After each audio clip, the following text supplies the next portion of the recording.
Okay, I'd like to call this meeting of the MCAG Governing Board to order. The time is 3:02.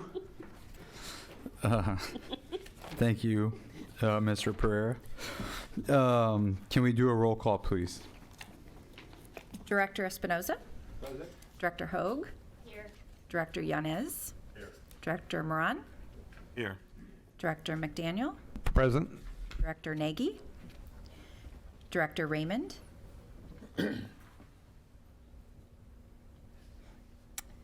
I'm sorry, Director Raymond. It looks like you're on mute. Director Pereira. Present. Director Smith. Present. Director Silvera. Present. Vice Chair Pedroso. Here. And one more time, Director Raymond. Should we ask him to unmute?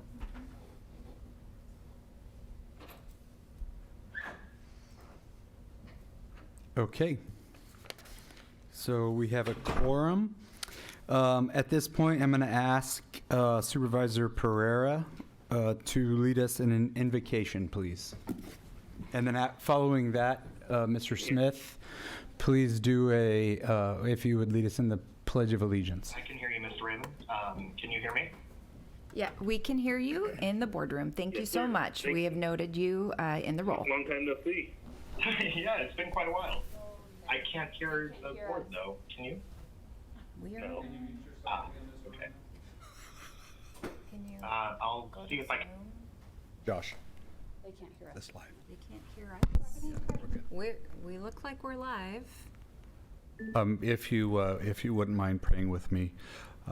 Heavenly Father, we thank you for this beautiful day. We thank you for the rain that we've had. Lord, I pray that you'll give us some sunshine and a break so that those that have been afflicted by the flooding would have an opportunity to recover and prepare. Lord, and I pray that you give all those people that are out there, the workers that are helping deal with the flood, that you keep them safe and that you keep the trees alive. I just drove to Sacramento and it's flooded everywhere up there, and anyways, we pray for that investment that those people have and those that provide the food for us as well. Please give us guidance here today that we might make good decisions. We represent your people here in Merced County, and we want to do the best we can for them. And I just pray that you give us the guidance and the wisdom. Please bless everybody as they leave here and go home and reflect. In Jesus' name I pray. Amen. Director Smith. Ready? Salute. I pledge allegiance to the flag of the United States of America and to the republic for which it stands, one nation, under God, indivisible, with liberty and justice for all.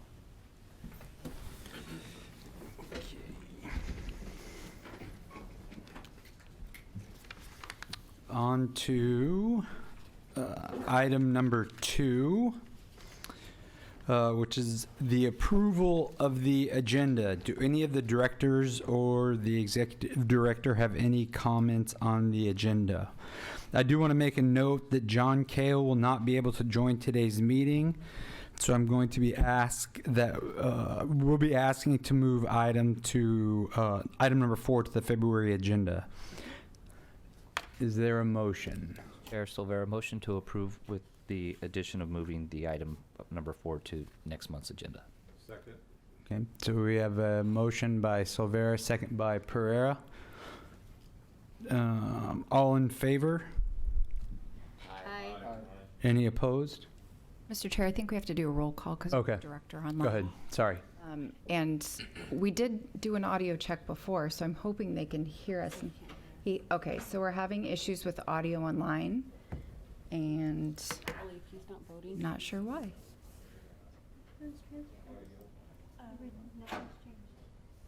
So,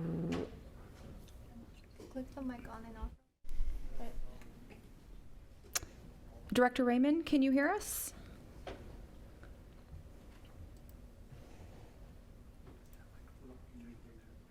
No. It's on.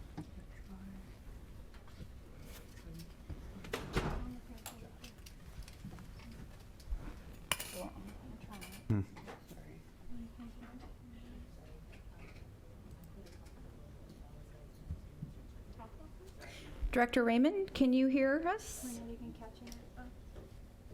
Is this plugged in? I didn't mess with it. Plugged in, is it still on? Yeah, because we can mute and we can unmute. Try with the muted button on. Press that. Director Raymond, can you hear us? No, now you muted us. I didn't unmute. Here, what do you want to press? Just try it. You don't have to- Director Raymond, can you hear us? That- Director Raymond, are we good? Yes, there we go. We got him? Okay, so just don't. Great, thank you so much. Apologies for the delay. We're It's doing. about time, Director Raymond. Jeez. Director Raymond, the motion on the floor is the approval of the agenda minus we're tabling item number 4 to the February agenda. So I'll proceed with the roll call. Director Espinoza, Yes. Director Hoag, Yes. Director Yanez, Yes. Director Moran, Yes. Director McDaniel, Aye. Director Raymond, Yes. Director Pereira, Aye. Director Smith, Aye. Director Silvera, Aye. Vice Chair Pedroso. Yes. Thank you. Motion carries unanimously. All right. The next item is public comment. Public comment is now open for anyone to speak on matters not listed on the agenda. Comments are limited to 3 minutes per person. And reminder that we cannot act on any public comments as it's not related to the agenda. Do we have anyone here today who would like to comment? Okay. We have one staff over here. Mary Michael, do we have any? We do have a hand raised on Zoom, so we're gonna, oh, it looks like she put her hand down. But I would like to introduce the board to Angelina Lennon. She's our new administrative assistant, who, as you all remember, Joy retired effective January 2nd of this year. So we're happy to have Angelina on board, and I'm calling roll today because we're training her, but you'll be hearing her voice more often in the future. So please, I told her you guys weren't scary, so don't prove me wrong. Thank you. Hey, you're sitting next to the scariest person in the room, so. Yeah. Is there, did the person that raised their hand, are they still there or no? They're still there, but they put their hand down. So Okay. I think we're good online. Okay. Thank you. All right. Item will be moved to next month per action number 2. Item number 5 is the Citizens Advisory Committee report, which will be provided by Maddie Brown. Maddie will be joining us by Zoom.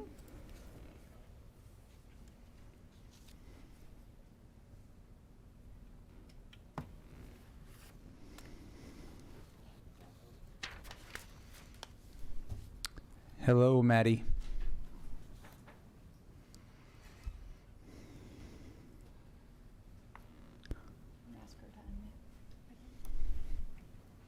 Maddie, you are able to unmute on your end? We can see you. Hello. Unmute, please. There you go. Thank you.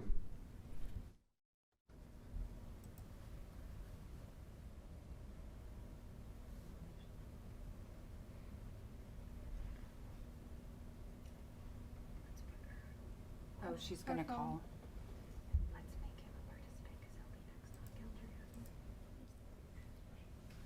Yeah, it probably is. Mr. Chair, we have Caltrans online if we wanted to potentially flip the 2 reports. Yeah, let's go ahead and flip the 2, and then we'll do Caltrans, and then we'll come right back. Is that okay with the board?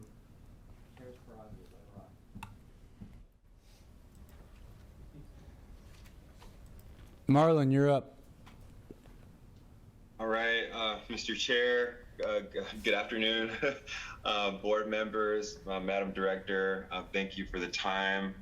Just want to give a brief Caltrans update for the board today. And I'll start with the main topic du jour, which is our severe weather. As you all know and have probably seen, in response to the powerful storms that we've encountered in the last 2-3 weeks or so, Caltrans, we've activated approximately 1,200 electronic highway signs across the state to display urgent safety messaging. And in addition, our Governor Newsom has signed an emergency proclamation throughout California to support the ongoing response to the recent winter storms. And as part of that, Caltrans, we have activated our District 10 Emergency Operations Center, which is in our district office, Stockton. And we're working with our local partners to respond to the storm and be poised to recover from damages. And in addition, the department is prioritizing staffing for our maintenance teams, being tactical. We have more than 4,000 crew members statewide working 12-hour shifts. So it's a big, heavy lift for our maintenance team. And we are also placing equipment at critical locations to prepare for additional flooding and mudslides to quickly respond to emergencies that come up moving forward.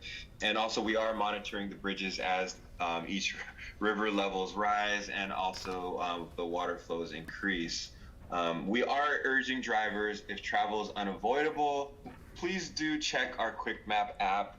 We have it on our website, which is quickmap.dot.ca.gov. We also have our Caltrans Quick Map app. You can find that in your iPhone app store and also on Android as well.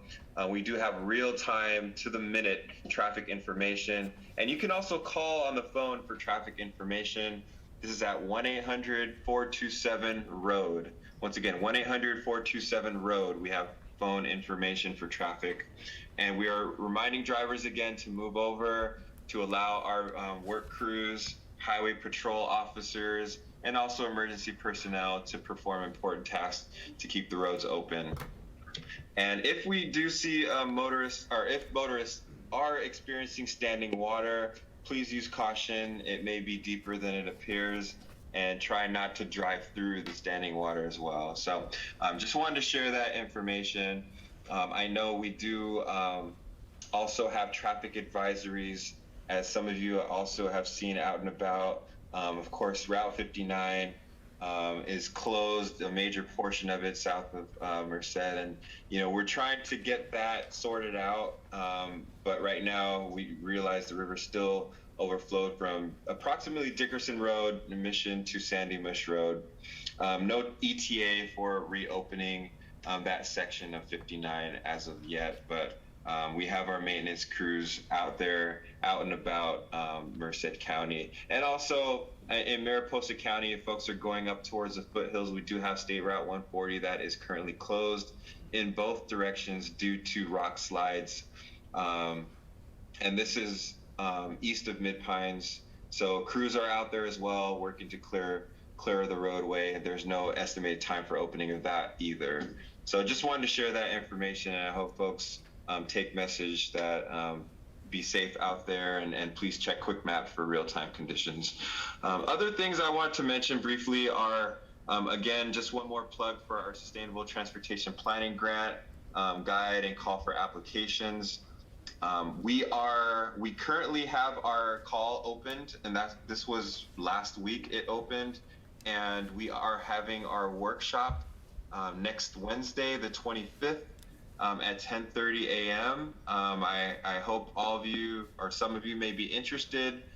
Please do reach out to me if you'd like further information. I'm happy to share. And Tom Dumas as well. He'll be available for any questions that you may have. Again, there's $50 million available for adaptation planning, so we're really looking at that. That is the main updates that I wanted to mention for the board today. Just briefly, I know our team is addressing some of the previous action items from last board meeting. Director Silvera, I probably have to reach out to you again for some additional information. Our environmental deputy had reached out regarding that, so I'll have to follow up with you. But that concludes my updates. I'm happy to take any comments, questions, concerns. Thank you for the time, Mr. Chair. Supervisor or Director McDaniel. Thank you, Mr. Chair. Marlon, Happy New Year. Good to see you. I see your background isn't as sporty as it usually is when you attend our meetings. But what I want to say is Caltrans, your Merced office, when they were closing off roads, they were doing a great job. They were very friendly but firm and not letting people go through. I know that 140, there's been identification of some spots on Highway 140 in McSwain and Planada. And I know you guys are going to do the Planada section first. I just want to know if you have an ETA on those two jobs, because it is really washed out in McSwain and we have a crack completely across the road. I know your folks are on it, but I just want to know, do we have a time frame when that could be completed? You're referring to the traffic projects in Planada, correct? Well, from the flooding. Oh, from the flooding, yeah. Correct. I don't have an ETO, but let me follow up with our maintenance team, and hopefully, Director, I can give you a quick update on those. Okay, because it's a little scary. I'm not familiar with the one in Planada, but the one in McSwain is a pretty long stretch of road. It's brand new road too, but it's ready to peel off. Thank you. Thank you, Director. Thank you. Director Silvera. Did you want to go first? Oh, who? Thank you. Yeah, Marlon, the follow up on just, I know that when I first got on this board, we talked about the Mariposa Creek crossing on Highway 59. This highlights the reason why somehow we need to be able to expedite this. The challenge is that we're now pushing traffic onto the local roads because of this problem that we've known about for a long time. And these roads weren't designed to handle that kind of traffic. And it's also, when it's raining and we're having a tremendous amount of rainfall and water, and it's tearing up our local roads. And I as a county, I would like to explore the option, or with you folks, of helping to get some reimbursement for the damage because of it being routed on the local roads. And we're getting calls, all of us, daily, and it affects my constituency on the west side because that's the main route of travel to come into Merced. So just want to keep that highlighted. I know that you're looking into it. I know last meeting we mentioned, and I know Supervisor Espinosa mentioned, Highway 59 coming into the city limits of Merced. It was bad the last time I mentioned it. It's even worse now. Like it is literally falling apart. And I think you were going to explore whether or not there was a maintenance agreement with the city of Merced on that section or not. But it's got to be addressed. It's getting pretty dangerous out there. And then the last thing I have for you, Marlon, is on the Clean Parks grants. When will the call for projects be released? If you could pass that along to us. I know that we have the potential of maybe submitting for a couple of those, and just if you can give us any insight as to when those calls for projects will be, so that we're ready to go. Absolutely, Director. Yeah, thanks for that. Regarding 59 Merced and MLK, we did confirm that there is a delegated maintenance agreement with the city. Next step is for us to coordinate with the city on improving that and see how we can best coordinate. So I will follow up with you and the city on that, but in particular, the dates for the Clean Parks grant, the opening for the call. I'm not sure if it already happened, but it should be shortly, if not already. So let me double check and I'll circle back with you. And we are having active discussions regarding Mariposa Creek and 59, but I'll share your request and concern with our maintenance team and Dennis as well, and see what we can do. Okay, are you good? Well, okay, Director Espinosa. Thank you, Mr. Chair. Well, those were the same concerns. Obviously, last time we did the same thing. My same concerns. I stressed the same concern with the governor when we met last week on Highway 59 and the bridge that we need. It needs to be ASAP. And we had lunch with Assemblywoman Esmeralda Soria and Senator Ana Caballero, and we stressed the need for Mariposa Creek, the bridge, as well as the entrance, because we had lunch right next to the entrance. I can't remember the name of the restaurant, Sam's, right next to 59, right here, Martin Luther King, and they saw the road, how bad it is. And like I said, I was going to ask, if they had the agreement, same thing with the city. Also on Highway 33 in Santanella, if you can check please as well over there, and how long it's going to take for, if we can get an update. Give us an update please on the same thing here in Merced, and as well as Santanella and Planada. Any updates as well please. And the last one is Livingston. It's been burns there on southbound off ramp on and Winter Parkway. It's been about 3 months, and the brush hasn't been cleared through there. Okay, thank you very much.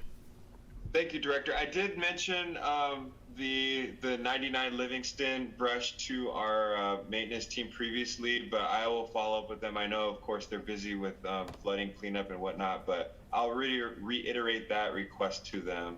And just to be clear, were you referring to Henry Miller at 33? Correct. Okay, perfect. I'll follow up on that. Thank you. Okay, anybody else? Oh, Director Yanez. Yeah, good afternoon. One of the concerns that I have that's been brought to me to pass along to you is Pacheco at at H Street. Pacheco runs obviously east and west, and it's a three-way intersection. And what we're getting numerous complaints about, and again, I don't know if anything can be done, but I just want to bring it to your attention, is the traffic that's coming from H onto Pacheco going eastbound. What's happening is traffic that's coming, out of town toward Dos Palace eastbound. The vehicles are not stopping at the limit line, and basically traffic is just taking over the intersection. And again, I don't know what can be done about it, but we are starting to get numerous complaints. And one of my focuses, of course, is just the fluid movement of traffic through Pacheco. So I don't know what can be done about it, but I just wanted to bring it to your attention. Yes, thank you, Director. I will discuss this with our traffic operations team and see what alternatives that we can provide to mitigate for that. All right, thank you. Okay, anybody else?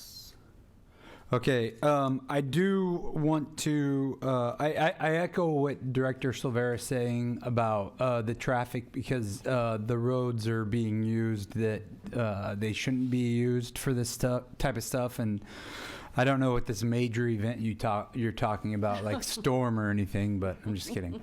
But no, I appreciate the work and the effort. And I know that on 99, signs went up in a hurry, and so I appreciate that very much so. And I know that there was a Caltrans person at our EOC who was there, very engaged and involved, and I appreciate the level of attention. But I think the comments that were made, I would sign on to all of them, because I think it's really important. The other thing, and I know this is probably last of your worries at this point in time, but this sign on 99 and the Grand Road and that type of stuff, I really want to see that.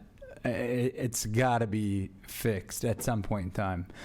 So I would hope that it's not getting lost in the shuffle. I know that there's more important things that we're worried about right now, and I get it, but it's something that I've brought to your guys' attention multiple times, and we haven't seen anything. So I'd appreciate any work or any effort we can do on that. But I appreciate all you guys are doing, and staying on top of all this is really important. So thank you. Anybody else? Okay. Thank you, Marlon. Thank you, Mr. Chair. All right, now we will move on to our citizens report with Maddie. Can you hear me? Yes. Wonderful. That I had to restart my whole computer. That was so frustrating. Thank you all for your patience. I live out in Los Banos now, so I chose not to make that aforementioned drive-in this morning. Yesterday I did, and I had to fight a cow in the road. So let's see, my name is Madeline Brown. I am the CAC student representative, and I've got a few updates for you from our meeting about 2 weeks ago. Let's see, so all action items were passed as written and as presented by staff. Several items did generate additional discussion. of particular interest to me, we discussed the electric vehicle readiness plan, and there was a bit of dialogue about what a readiness plan actually entails, associated with that six-figure dollar amount compared to what would actually happen once a plan is implemented. So we recapped that it's looking at what challenges might be faced with vehicle electrification, and also that the contractor could do things like identify funding sources for charging sites. A second point of conversation was the Measure V monthly update, and it was recapped that Measure V is a 30-year plan. So we have these ongoing updates, but it's really a big picture event, a big picture long-term implementation. And there was also discussion of how the funds are used. And that led to recapping that there is an oversight committee that looks at the expenditures and signs off on them to ensure everything is forthright. And there are some openings currently on the Measure V oversight committee.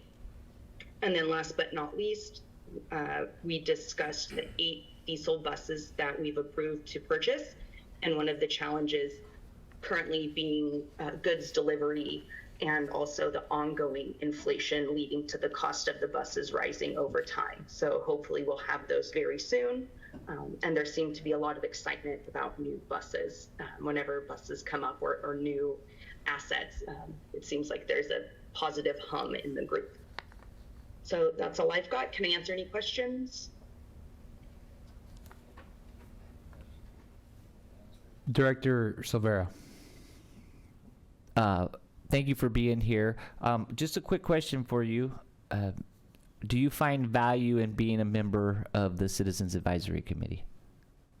So I would consider myself as a major cheerleader for the committee.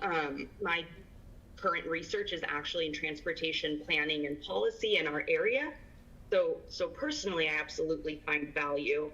I think it's wonderful that there are so many people who get together each month to really strongly advocate for our communities, particularly on the west side and in more of the outlying communities towards the foothills. I find it extremely valuable, and it's a great use of my time. Perfect, thank you. I know staff is going to be looking into just understanding the roles of not only the Citizen Advisory Committee, but the Technical Review Board, and I figured I haven't seen your face on here before, or I haven't seen you at one of our meetings before, so I thought I'd take the opportunity just to ask you if you get value on it. We want to make sure that if folks are meeting once a month to go over this stuff, that there's actually, they get something out of it. So thank you. May I add to that a little bit? Surely. We had a community member join the meeting this past month, and they had some questions about ridership and bus routing. And as I'm sort of a newbie. I've been around almost a year now, I think. I really appreciated the community member coming to the meeting and asking questions, because not only did they get valuable answers, I was able to hear a little bit more detail of things that I had missed in the past. So not only is it valuable for me as a member, it was really nice to see community members taking advantage of the opportunity. So that's all. Thank you. Mm-hmm. Anybody else? Shane. Thank you, Mr. Chair. Maddie, this is your old friend Shane Smith. How are you? Happy New Year. I'm doing well, thank you. So I just want to give a shout out to Maddie. She's our student representative on the CAC. She's a UC Merced grad student, and I had a role in getting Maddie's involvement on the committee. I think it's safe to say that when she graduates, every municipality and jurisdiction up here is going to be interested in hiring her. So, good person to know. The Director Silvera's question, I just might add to what Maddie was saying is, in a way it kind of depends, but probably chairing the committee and being on it for 2.5 years, you kind of get a pulse for the community. Sometimes there's valuable specific feedback, sometimes the conversation rambles, and that's okay, right? It's an advisory group. But I think probably the most important thing that Maddie can report back to us every month is sort of what were the hot button items, what really generated discussion. That's kind of a tell for, what should we be paying more attention to. So there's kind of that gestalt feel that the CAC provides as well. Thank you, Maddie. No, thank you for those comments, and I think it's a good point that both you and Silvera made. Do you get use out of it, or do you think it's a valuable use of your time and having that input? We can only do our job when we hear from everybody else, and so it's something that's important to me. So, is there any other questions? All right. Thank you very much. Have a good day. All right. Item number 7. These are information items included for informational purposes and will not be presented by staff unless board members have questions. Are there any questions for staff?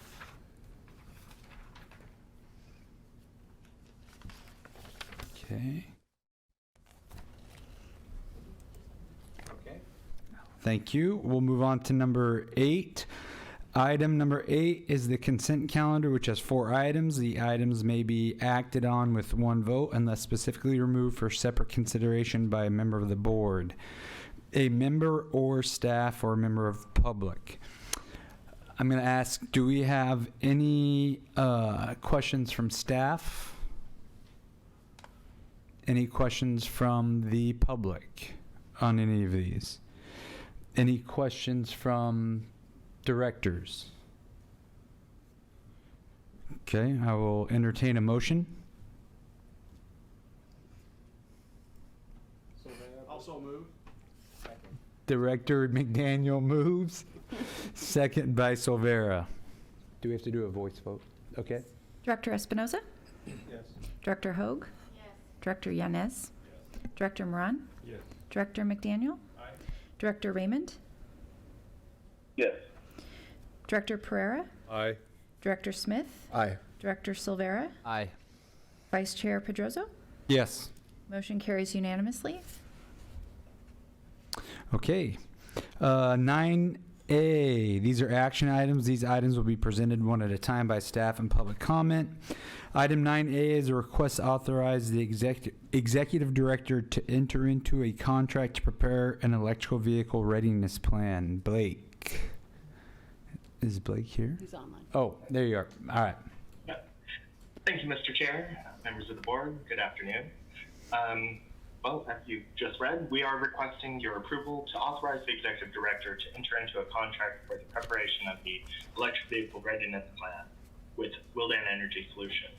This is a 6-month contract in the amount of $158,105. The goal of the plan is to prepare and guide Merced County to support and encourage the use of electric vehicles. The plan will review and locate existing and potential electric vehicle sites. It will address region-specific challenges, including permitting, policies, building codes, and cost estimates.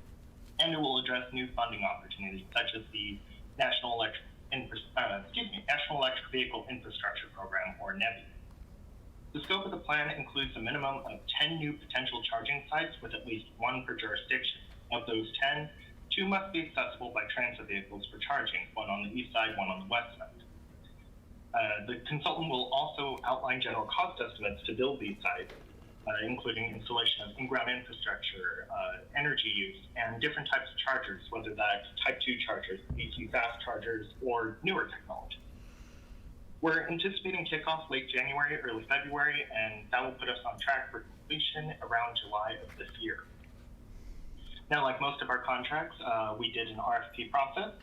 We received 6 proposals, and these were evaluated by a team of 3, 1 from MCAG and 2 from the jurisdiction.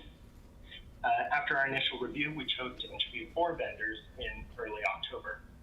After careful deliberation, we determined that Willdan Energy Solutions would be the best fit for the county, and we issued our notice of intent on November 10th of 2022.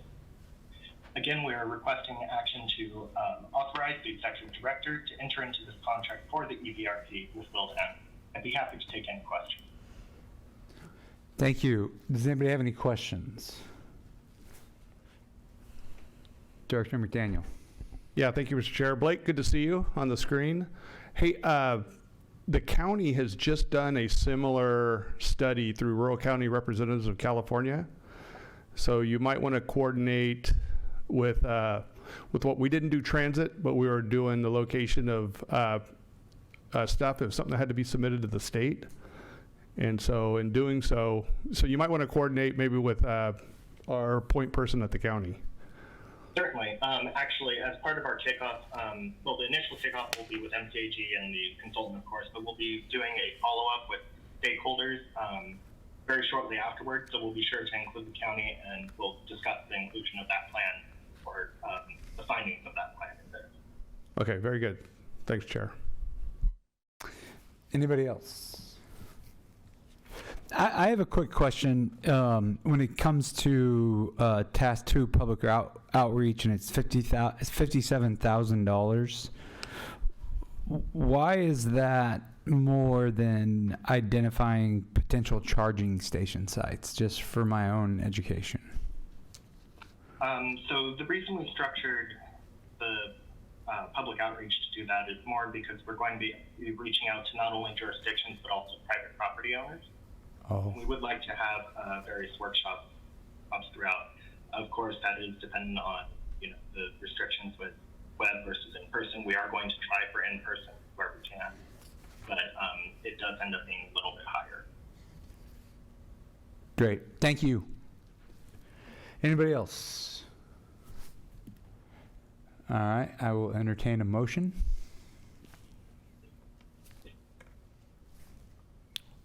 I'll make a motion. Second. Okay, so we have a motion by Director Yanez, second by Shane. Director Smith? Director Espinoza? Yes. Director Hogue? Yes. Director Yanez? Director Moran? Yes. Director McDaniel? Director Raymond? Yes. Director Pereira? Did we do public comment? Oh. But I vote aye. Is there anybody from the public that wishes to comment on this? Thank you, Director Pereira, for reminding me on how to do my job. But I appreciate it. I'm just kidding. Hey, I want to keep you out of jail. Director Smith? Aye. Director Silvera? Aye. Vice Chair Pedroso? Yes. Motion carries unanimously. All right, item 9B is a request to approve the fiscal year 2023-24 overall work program priorities. Elizabeth, thank you. Good afternoon, Board. Can everyone hear me okay? Okay, it kicked in. This item is regarding setting up the OWP priorities for 23-24. So we're in January. We still have 6 months to go for 23-24, but we're getting ready to start developing our budget and our overall work program. Essentially, with this action today, staff will use the information we get from the board to both develop our budget and kind of set the framework for the type of projects we'll be working on over the next year or so. MCAG looks over this every January, and we kind of have a list of the 10 priorities that were approved last year, and there are a couple of recommendations just to add a few things on here. So I'll go over the 10 recommendations for priorities, and then I'm happy to take any questions. And let's see. So some of the priorities for MCAG are to leverage funding sources, to use local funding for state and federal, supplement and support the Measure V program, support a number of specifically named projects in here. One of them is the Pioneer Project, which you'll actually hear an update about today. Support the Atwater and Merced Expressway, support passenger rail. There's a number of highways listed in here, 33, 59, et cetera. So we're supporting goods movement on our major highways. There's a number of what we call smart growth principles. You know, as we're a transportation planning agency, we're supporting infill, creating walkable neighborhoods, providing transportation choices. Number 9, electrification is something that this board has been supporting, but we're adding in specifically truck and fleet electrification there. We're recommending to add a couple of priorities here at the end. So freight and goods movement projects, including truck and rail transportation and inland ports.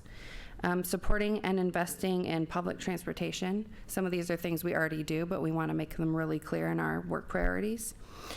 supporting local agencies in their regional housing planning through the REAP program that you've been hearing about. Consider and support equity in all stages of the transportation planning process. We want to make that explicit in our work program and the things that we do. And developing, Mr. Chair. sorry. So I'm sorry, I Yeah. said that I didn't have my microphone on, but I feel like 14. I feel like we already do that. So why do we now have it almost seems like now we're putting it in there like we weren't doing that in the past is kind of how I see it. And I think that that's what we do all the time. So why does it need to be memorialized? Yeah, I would agree with that. I think a lot of times we are taking these good actions that are recommended in the transportation realm. It's become in this last year a part of the directive through the federal law that for some of these grant programs you need to be considering equity in your program. So we do want to memorialize that this is a consideration. We want to potentially look at an equity statement or environmental justice plan. I think that we do that, but these things do need to be memorialized in order to kind of mostly to compete in the transportation kind of environment that we're in now. So I don't necessarily disagree with you. It's just a recommendation that we do memorialize it. Okay, thank you. And then lastly, this is one that we also already do. What we want to be clear on is that we work with transportation analysis, modeling, research and data collection, and performance measure setting. So as I kind of mentioned earlier, these help guide our budget, but they help us when we get a request or a project support letter. Does this fit with what MCAG has approved as far as moving forward? So are we authorized to work on this and support this? So I'm happy to take any further questions. Thank you. Does anybody else have any other questions? I just have another. Oh, yeah. I'm going to go with Director Pereira, and then we'll go to Mr. Silvera. There's a need, and that is GPS traffic data. And so, I don't know if this is the right spot to put that, but could MCAG help find that information that the local jurisdictions could use?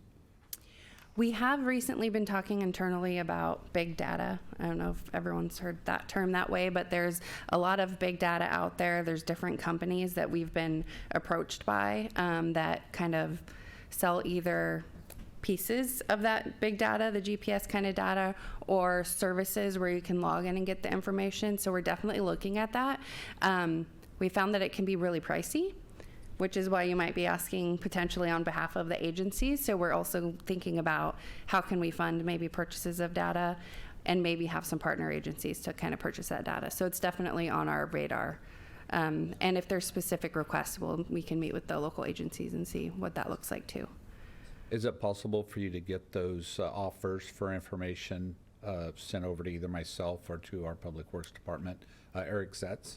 Okay, yeah, we've been approached by a few different consultants with different kind of products, so we want to see kind of what would be best. So I can work with Eric on that. Yeah. Thank you. Thank you, Mr. Chair. Yeah, I guess I appreciate that, we go through this exercise to kind of give us our guiding document, if you will, but what concerns me is we're at 15 this year, and then next year we add 5 more, and then pretty soon you guys are going to be spending all your time just reading through the document and not going to have enough time to actually implement any of it. So I feel like as a guiding document, I think it's a good thing. I would be cautious to keep adding more to it. So that's just a comment. Thank you. Okay. Thank you. Anybody else? I want to just kind of echo what Director Silvera said. I mean, just by memorializing the equity aspect of it, and even though we're doing it, it's almost like we just have to put it in there just because. If I'm misinterpreting what you said, then I apologize, but that's kind of what it sounded like.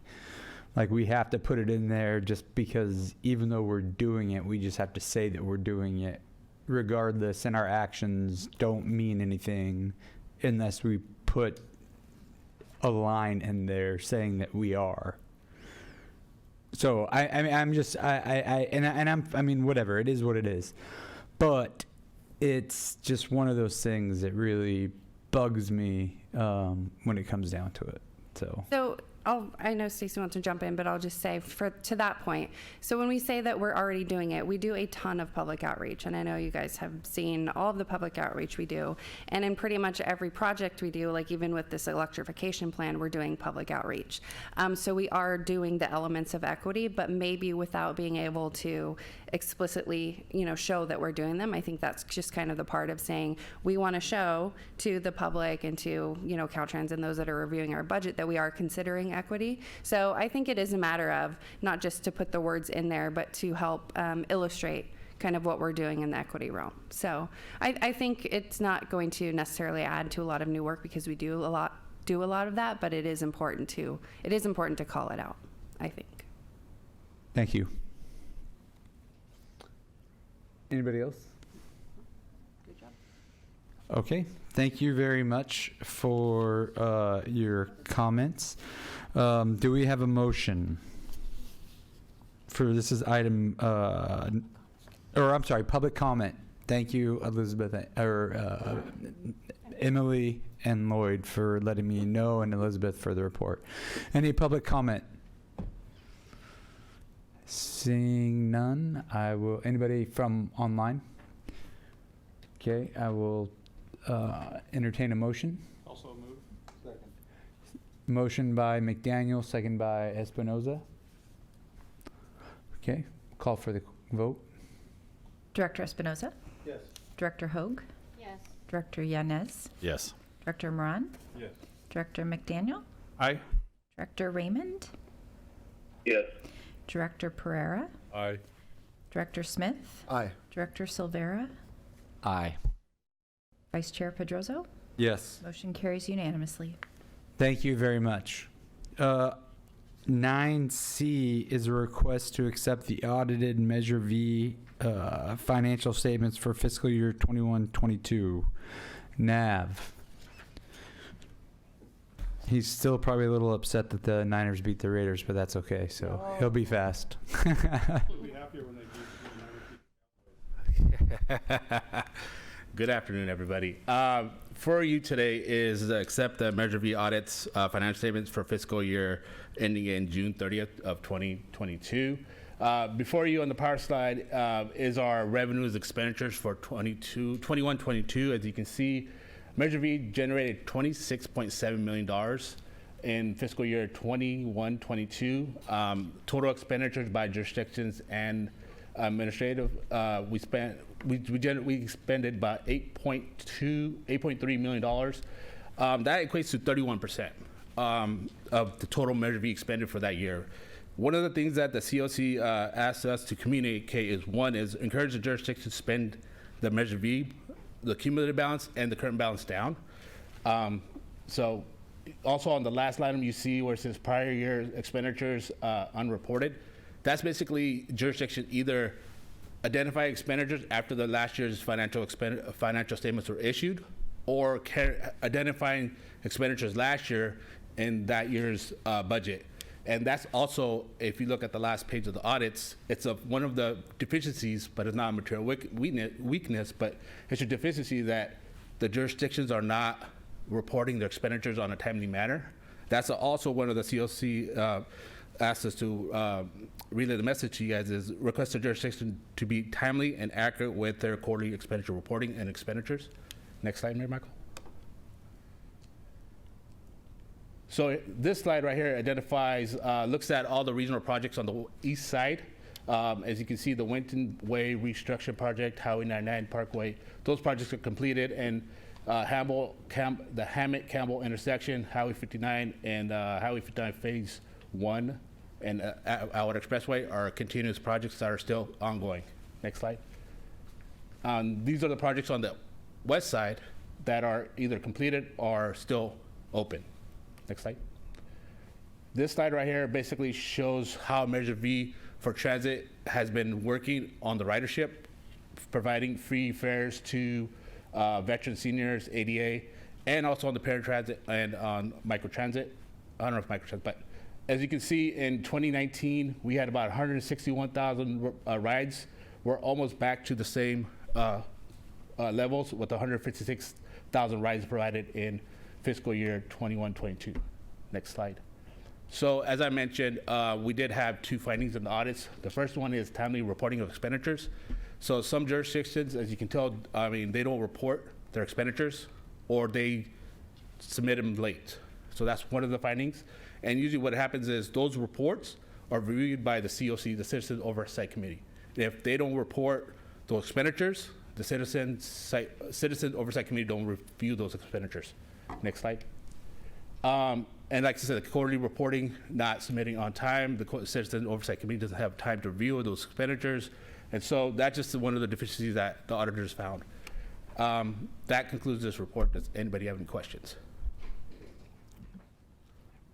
Thank you. Does anybody have any questions?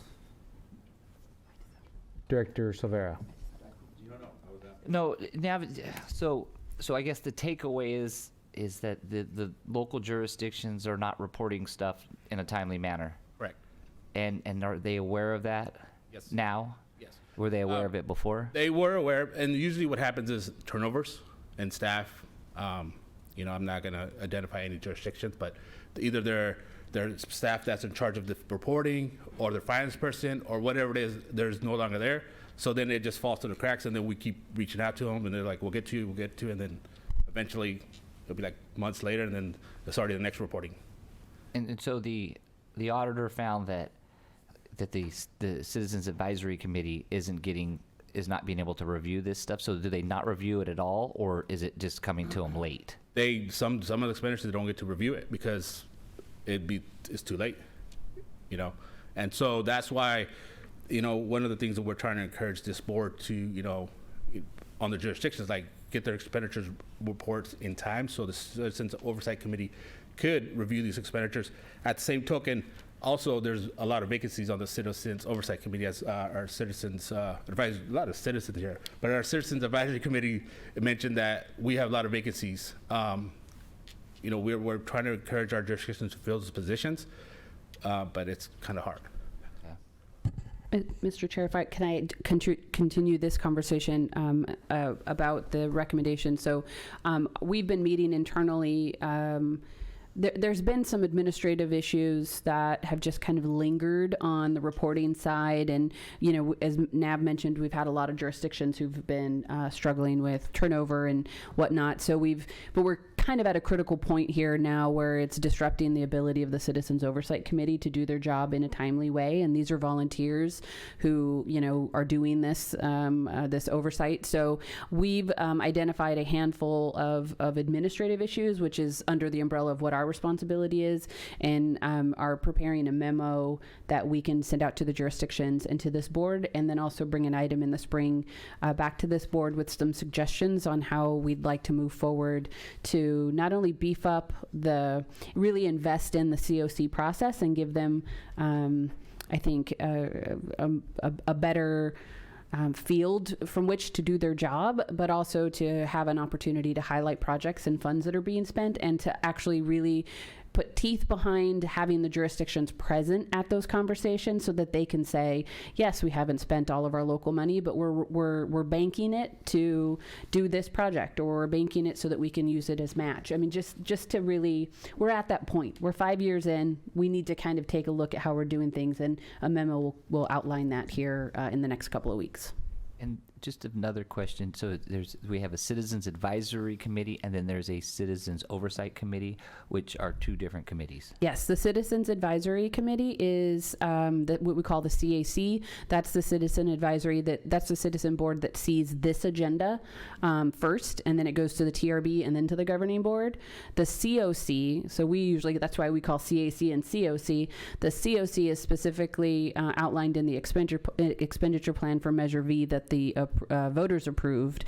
That part of that board is appointed by this body through a regional application process by industry, and the other half of that body is comprised of representatives that each jurisdiction appoint at the local level, which currently we have several vacancies on the jurisdiction side as well. So that's another part of the recommendation into how to get those vacancies filled. Yeah, I think Lloyd, did you have a question? Go ahead, Darren. Okay. Sorry. No, I just wanted to piggyback off what he said. So why don't we just, I mean, that's news to all of us here sitting at this board. Why don't we have a slide to say who is not reporting so we can take it back? Because if I know that the county's short on it, I'm definitely going to address that. And I'm sure every person here with their jurisdiction will touch base. So if we have a slide to see who's short on something, that way it can be addressed. And nobody likes to see their report cards in public. And it might be an incentive for them to get the numbers in a little sooner. I'm very happy to show my report card in public. So I'm just kidding. Director Pereira. Yeah, I was, the question I was going to ask was, do the jurisdictions who are falling short, does their director know here, or are you just talking to their staff? Currently just staff, but we will start engaging. That's one of the processes that Stacy mentioned. Us doing our job is notifying everybody, not only the staff but also the members on this board as well, going forward. I mean, because you've already got a report, so you've known for a while, right? You should be reaching out to the director anyways. Yeah. Okay, thanks. Yeah, and I would echo that as well, because I think that we know, I mean, if we're lacking in certain areas, they're going to come to us. So I have Director Espinoza, and then Director Yanez, and then Jose, did you have a question? Okay. Okay, go ahead. Director Espinoza. Yeah, kind of the same. Even if it's a director from the city or kind of like supervisors, that way we can probably check on our district and help them out. Whether I know some cities have been going through issues, so hopefully now it's being updated that where they'll have better updates, and hopefully they can get on and get the updates to you as well. Thanks. I don't know if it made any sense, but hopefully it did. Director Yanez. Yeah, no, I do want to echo Director McDaniel. I mean, that's what we're here for, right? And the public trusts us. So, I mean, anything, despite hurt feelings and whatnot, we have a job to do, and especially when it comes with the reporting money, I want to know. And then the second part is, the accountability aspect, and I understand turnover. Are there designated timelines that are created? So in other words, if the position is changed or people change, is there something they get every 3 months or? So we do have staff actually send email out to the staff members saying, hey, just FYI, this report is due on this date. And then, when the date comes, just make sure like it's always on the same. So it's 1 month after the quarter ends. And then if it's at the end of the fiscal year, we give them 2 months to catch up on the, so everybody, like, we send out notices. And then if we ever get a bounce back email, staff does reach out to say, who's the point of contact now? And so we do communicate with staff, but. And the schedule is set in the local funding agreement, so they know every year it's at the same time. But as Nav mentioned, our staff who collects them reaches out in advance to give the reminder and the follow-up and when we don't hear. And just to, this was, like I said, this has been kind of, a little bit here, a little bit there, but we've internally been able to juggle the late, submissions or, the COC, we've been able to get it in front of them. This is the first time that it crescendoed to a point where we thought, okay, we have to have more conversation. And I'll show my report card because the grade isn't great right now. It was my intention to have this before today in an email, and the last 2 weeks have happened differently. So I haven't gotten that to you. So, but yes, and the intention is to share that with you, with your city managers and staff at the same time, so everyone gets the same information. No, go ahead. Director Moran. Sorry. I was just going to ask, and I think that question was answered already. Who is the first point of contact? I'm assuming the city manager? Finance? That's designated to the projects. So either it's somebody in public works or finance. And we copy the finance director always on those emails. So, and I think this is very important, and there's a point to it, to also CC both of the directors, that director and the alternate, just in case, if something's like right now is not being followed up, at least we are aware of it, because as of right now, I'm not aware of it. Whether or not I'm new on the board, but it just helps to follow up. And if I see multiple emails of something not getting done, then I can reach out and say, hey, what's going on? So it would help. I agree. Director Smith, and then we'll go to Pereira. So two thoughts, one on topic, one off topic, but germane to our discussion. Stacy, the timeline for reporting, that's an agreement between the jurisdictions. It's not statutory. It's not in the initiative text. So a suggestion, just a suggestion, is, some of our jurisdictions have relatively smaller staffs. People get overwhelmed. I've certainly been overwhelmed in my job. Maybe going into 2024, think about staggering the reporting so it's not at the end of the quarter when multiple things are being reported. Maybe get a little more lead time. Just a suggestion. Nav looks unconvinced. Well, before what we used to do was have quarterly meetings with the Citizen Oversight Committee. That's why we were doing it quarterly. I mean, we can certainly look at alternative methods to make it more efficient and more timely. That's one of the things that Stacey was talking about. We're going to be looking at how can we be more efficient at all this, not just us, but also help with the jurisdiction providing information in a timely manner as well. Yeah. Last thought. I'll just throw this out there to the universe. We were talking about the CAC and the Measure V committee. City of Merced, a few years back, 2019, combined a couple of financial related advisory committees in one body. Maybe there's a way to do that. That is statutory. That is statutory. Yeah. All right. COC is, right, Emily? Yeah. Yeah. Thank you for saying that. And I'll say this to this board because we're all new together. I say one wrong thing every meeting. That was it. Hey, I got your name right, though, so. Yeah, I was just going to suggest or ask that you send an email today to the members up here of the jurisdictions. And Will do. Okay, thanks. Yeah, I would appreciate that as well. Okay, anybody from the public, or anybody else have any other questions? Anybody from the public have any questions for Nav? Okay, we will entertain a motion. Chair Silver, motion to approve. Second. Okay, we have a motion by Silvera, second by Director Moran. Call for the question, please. Director Espinoza, Yes. Director Hoag, Yes. Director Yanez, Yes. Director Moran, Yes. Director McDaniel, Aye. Director Raymond, Yes. Director Pereira, Aye. Director Smith, Aye. Director Silvera, Aye. Vice Chair Pedroso. Yes. Motion carries unanimously. Okay. 9D is a request to approve the 2023 appointments to regional boards and commissions. Stacy. Thank you, Mr. Chair.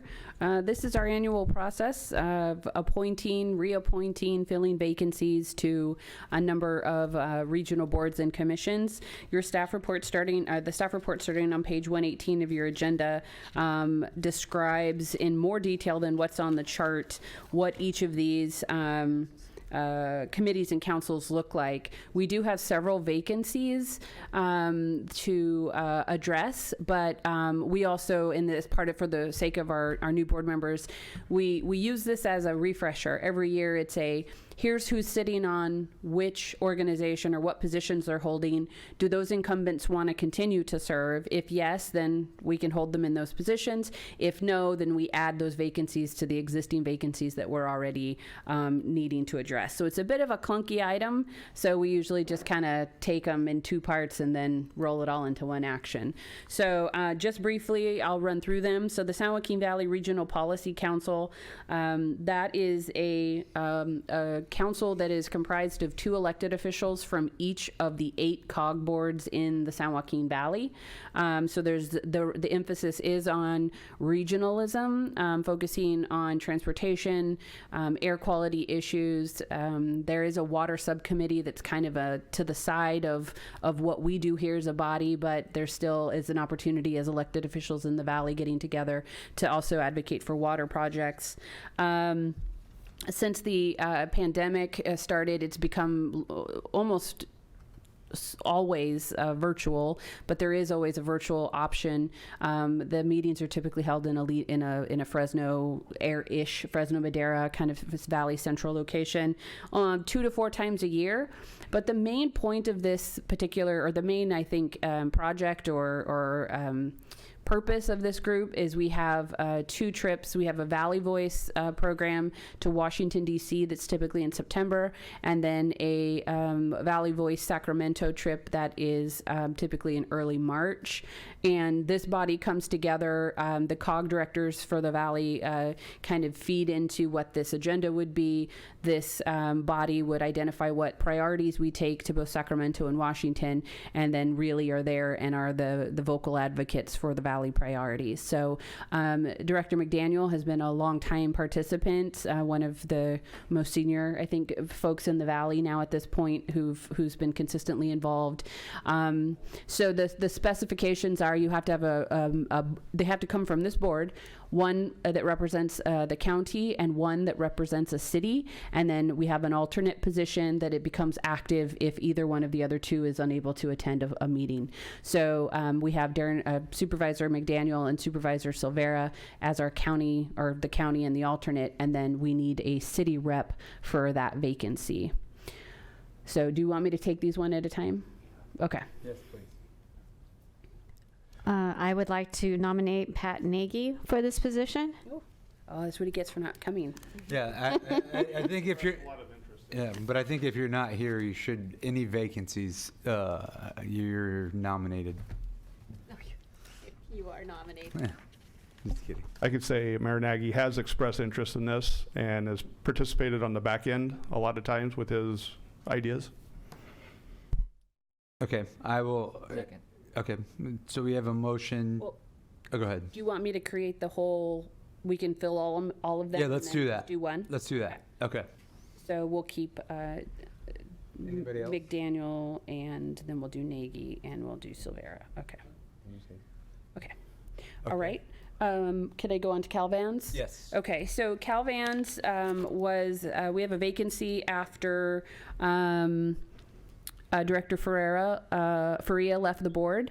We need 1 board member and 1 alternate. I do know that Director Nagy has been active since Director Faria's departure. Calvans is our van pooling program. I think it's most active. I'm going to look at the team on the west side is where I think it tends to be active. I know that Director Faria and Director Villalta before him were most involved. So I am not sure. I was actually hoping at this point that Director Nagy would clarify that he wanted to be the primary or not, but that is a vacancy that's open, so we could nominate him for the primary if there wasn't another interest, and then nominate a vacancy for an alternate. Director Silvera?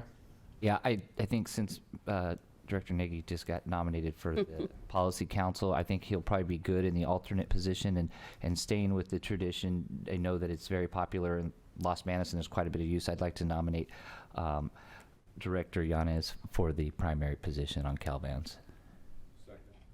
So we have a, well, we're doing it all together, right? Yep. Okay. Okay.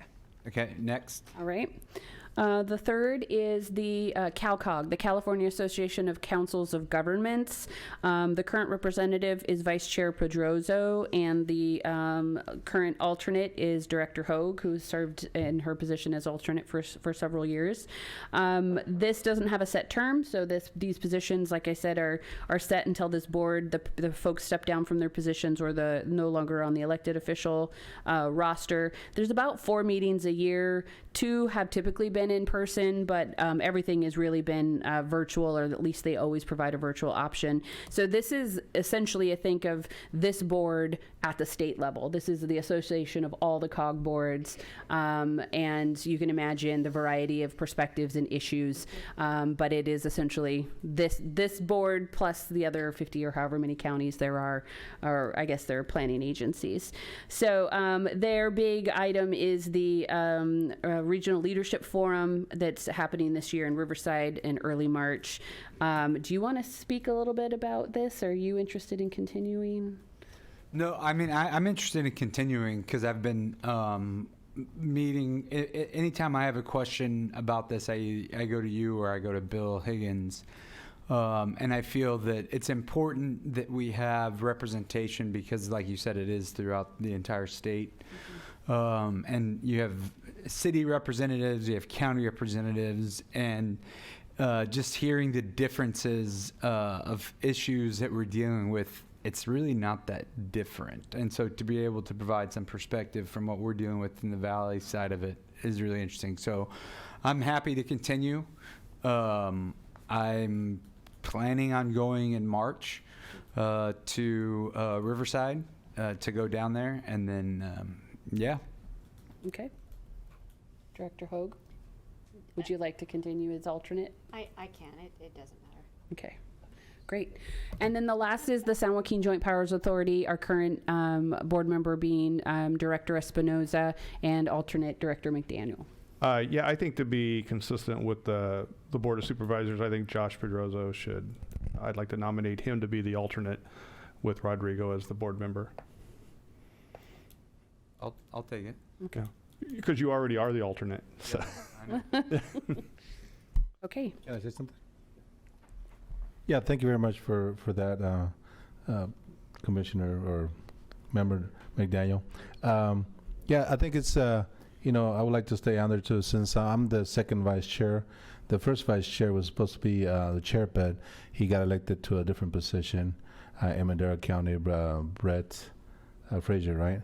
So, yeah, so most likely if I'm appointed a chair, I will be the chair in the upcoming, probably next meeting. So I would like that. And also, we just got letters of request for support from the Board of Supervisors for the ACE train and the San Joaquin Joint Powers Authority for, I think it was $105 million for them to, to apply so that we can get the ACE train from Ceres to Turlock and then from Turlock to Merced.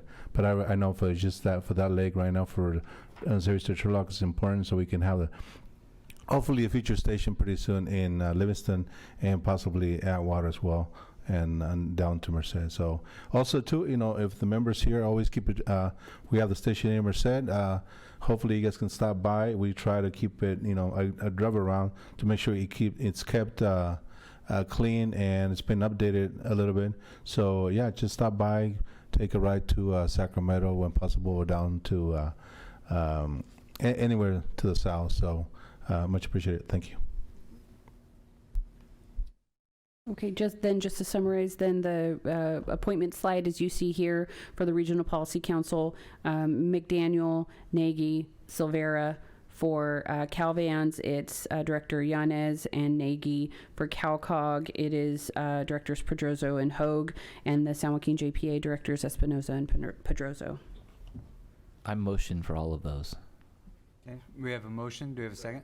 Second. Motion by Director Silvera, second by Pereira. Call for the vote, please. Director Espinoza? Yes. Director Hoag? Yes. Director Yanez? Yes. Director Moran? Yes. Director McDaniel? Aye. Director Raymond? Yes. Director Pereira? Aye. Director Smith? Aye. Director Silvera? Aye.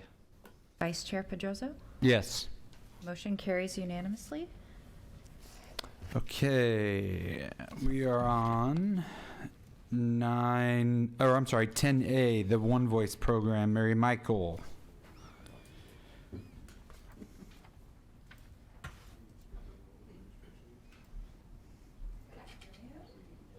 Chair, members of the board, it's that time of year again to talk about One Voice.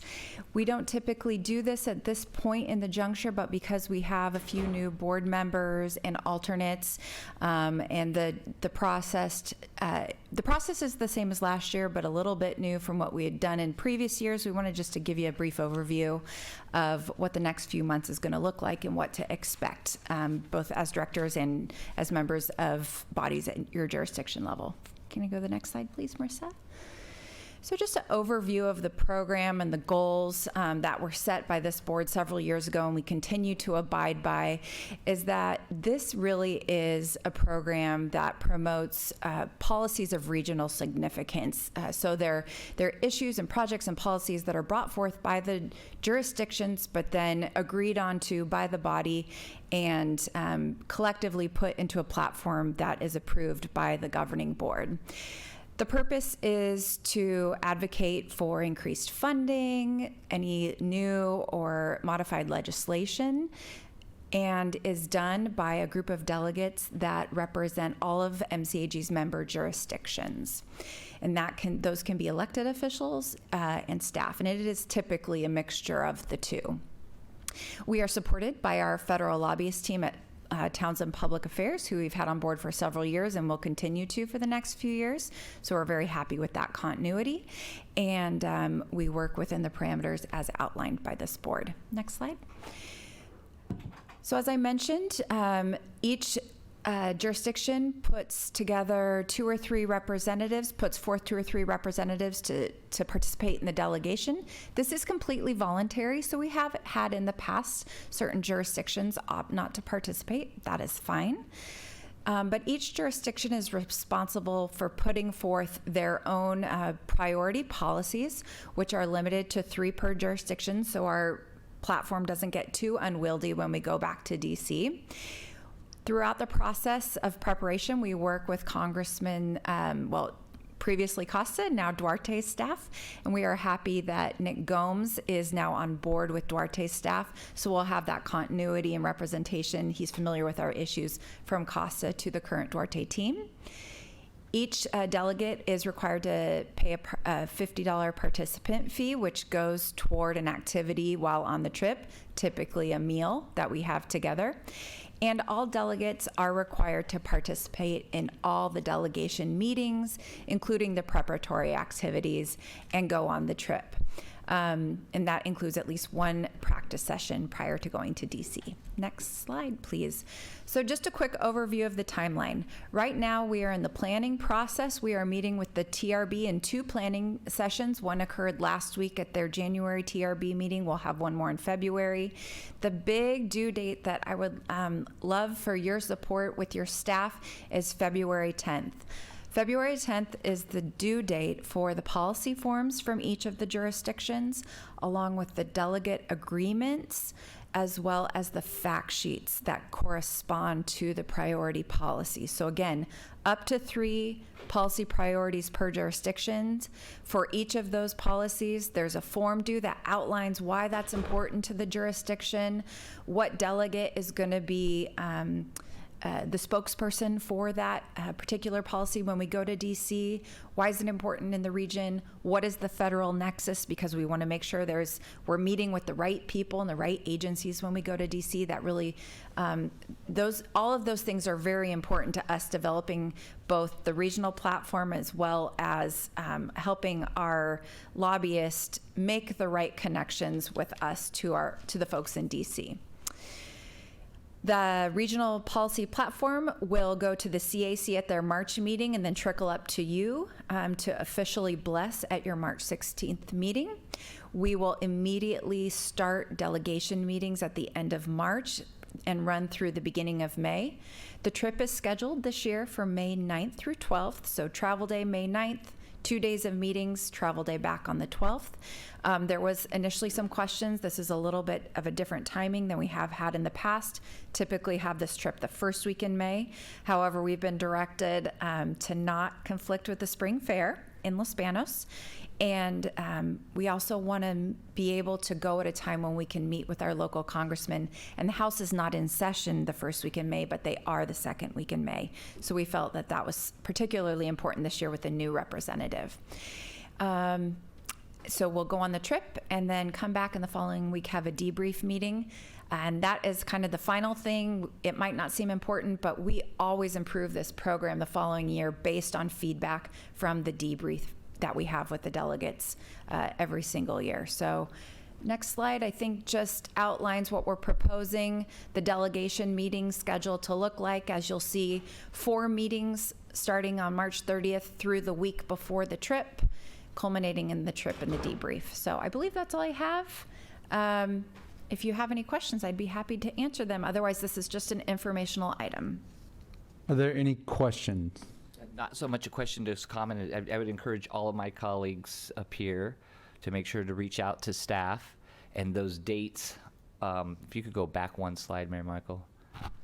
That February 10th date, is I know from past years' experience, it's tough to build a program when the jurisdictions aren't submitting their policies, their priority policies that they want to advocate for, and then when we're actually going through those planning meetings, having good finished information, because this trip, for those of you that have been on it before, you're in meetings, and you're not always in a meeting that you're talking about your policy platform, but you're a colleague. I mean, I know, for example, like I could cite for you Gustine's policy ask, because I sat in enough meetings. If one of them was unable to be at the meeting, I probably, or any one of us, could have took it over for them, and that's happens in those planning meetings. And it seems like the last few years there's been just not that sense of urgency to get them in. And I think that as the way I feel about it is that if you're not in by February 10th, unless like literally like there was, you know, a flood or something that caused a new ask to be there, then it wasn't a priority enough for you to get it in.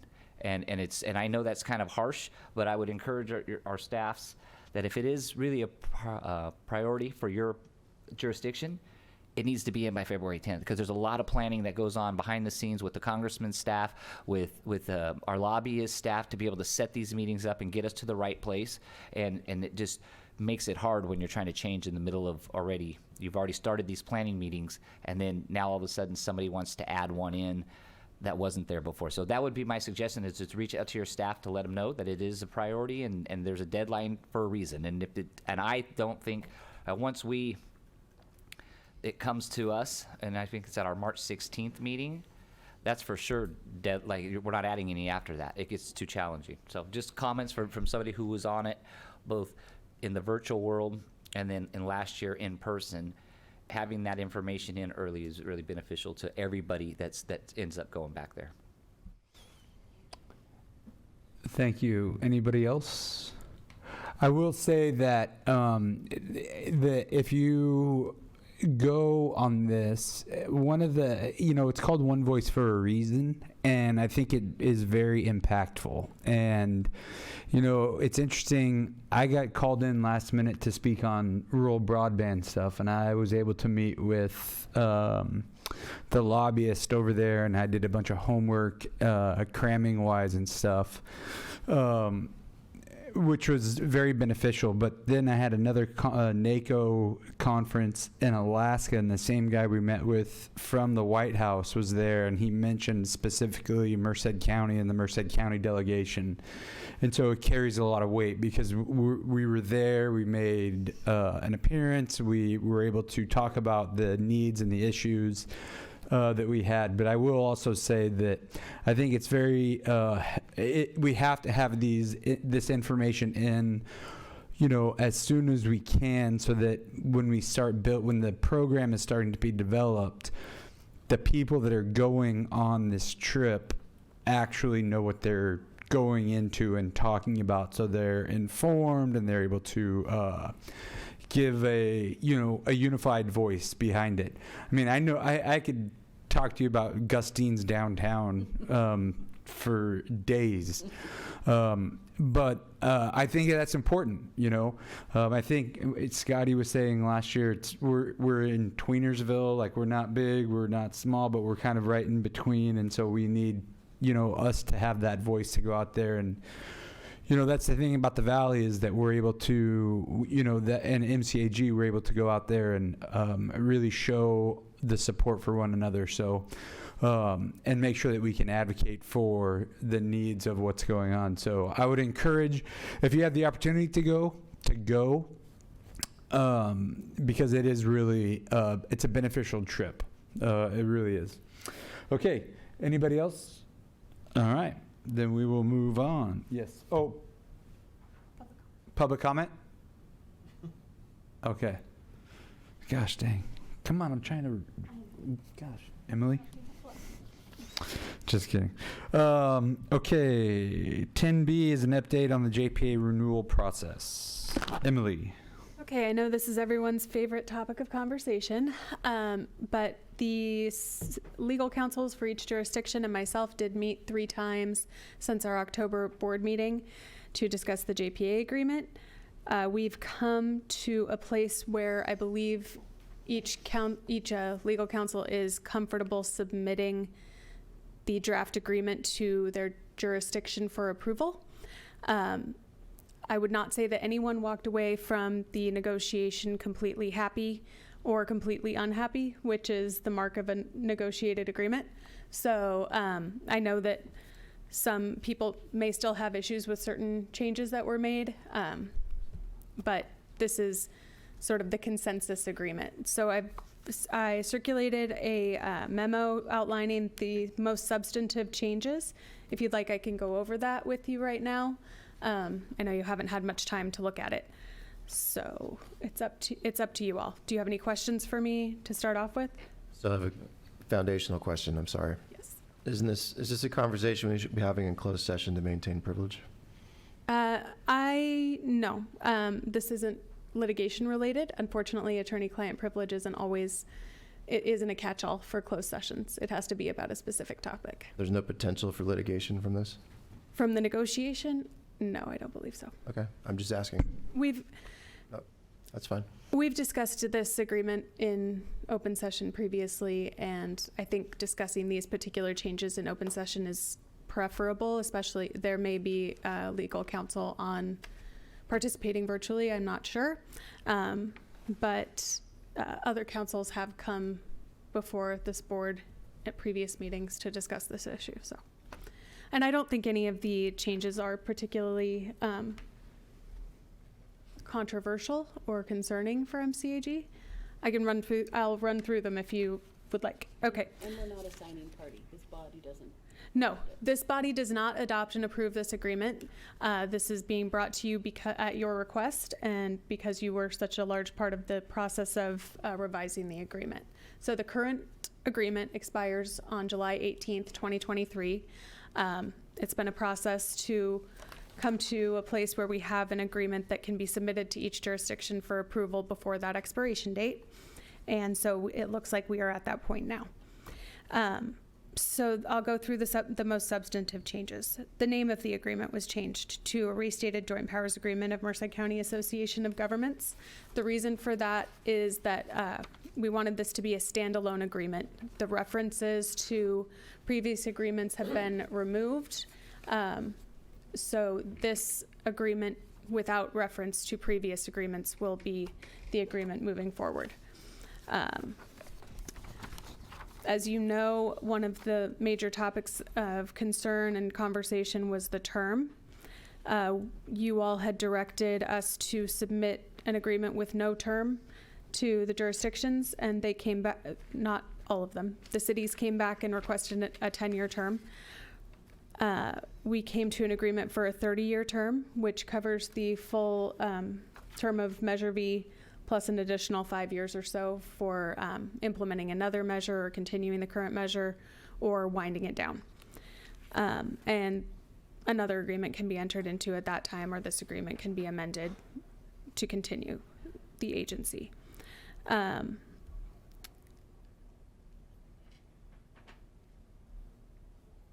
The financial matters section was revised to delineate more specifically the responsibility of MCAG to its members. It includes language now that has MCAG indemnifying the member agencies from certain acts of MCAG.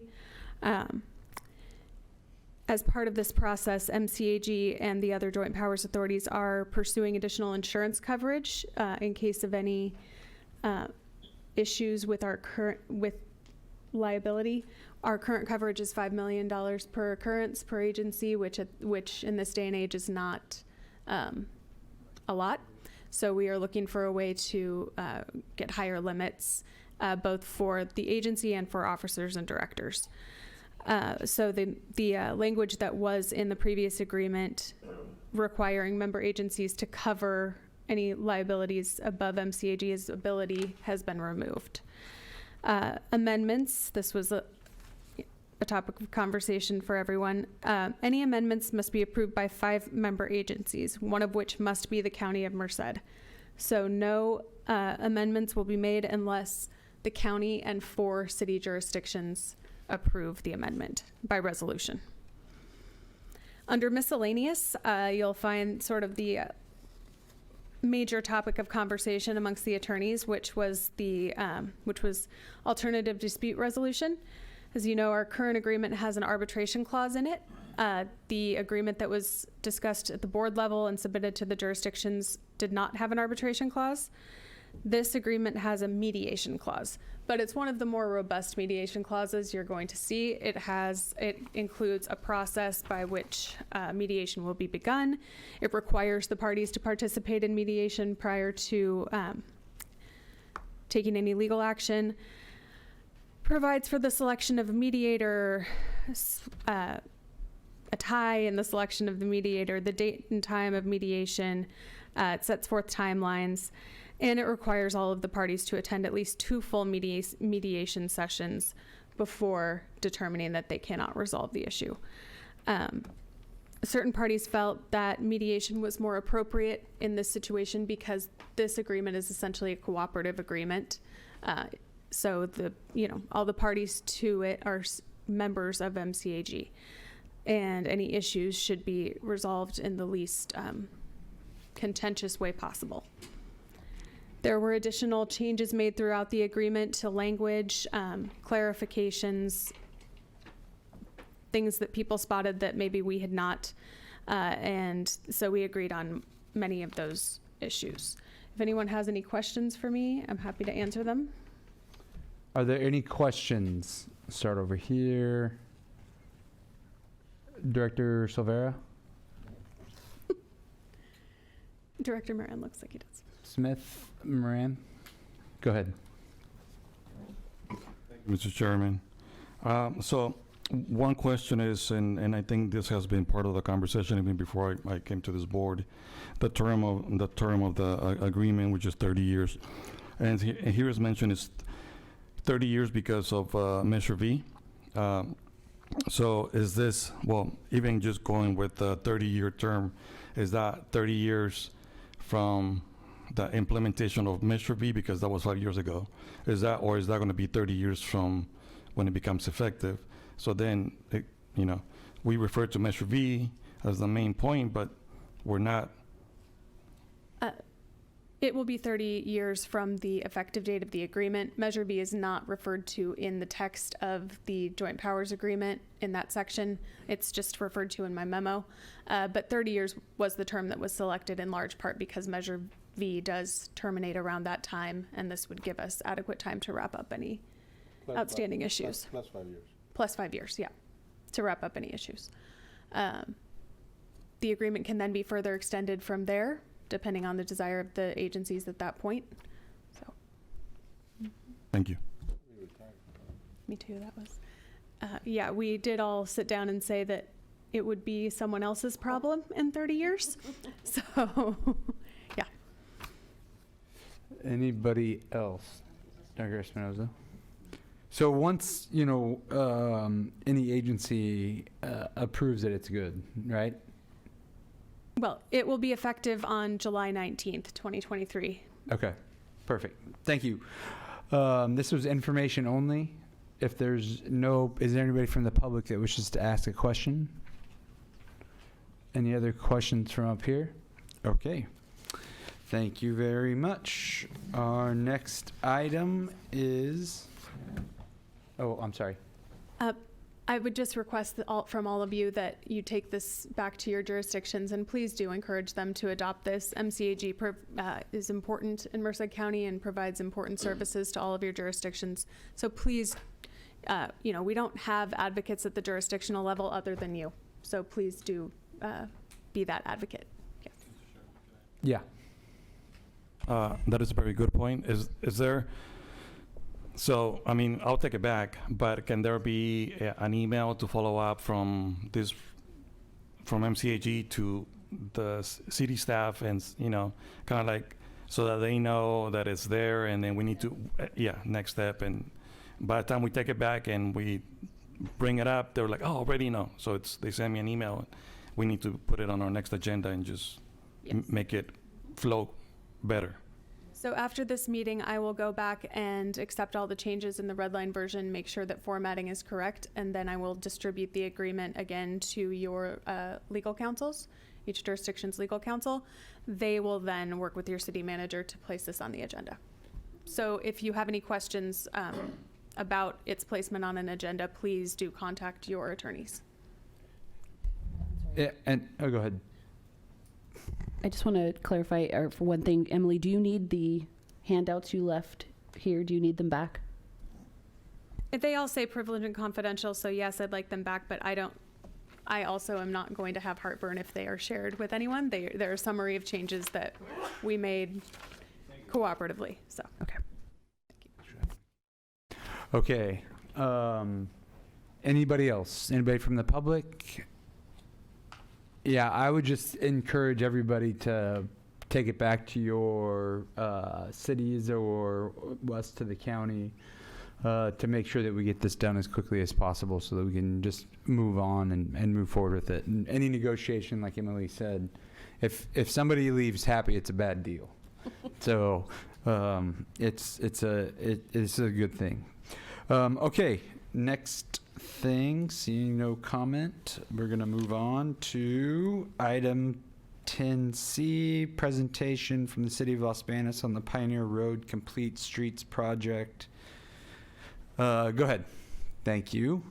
Thank you. So we will be having an update on the Pioneer Road project.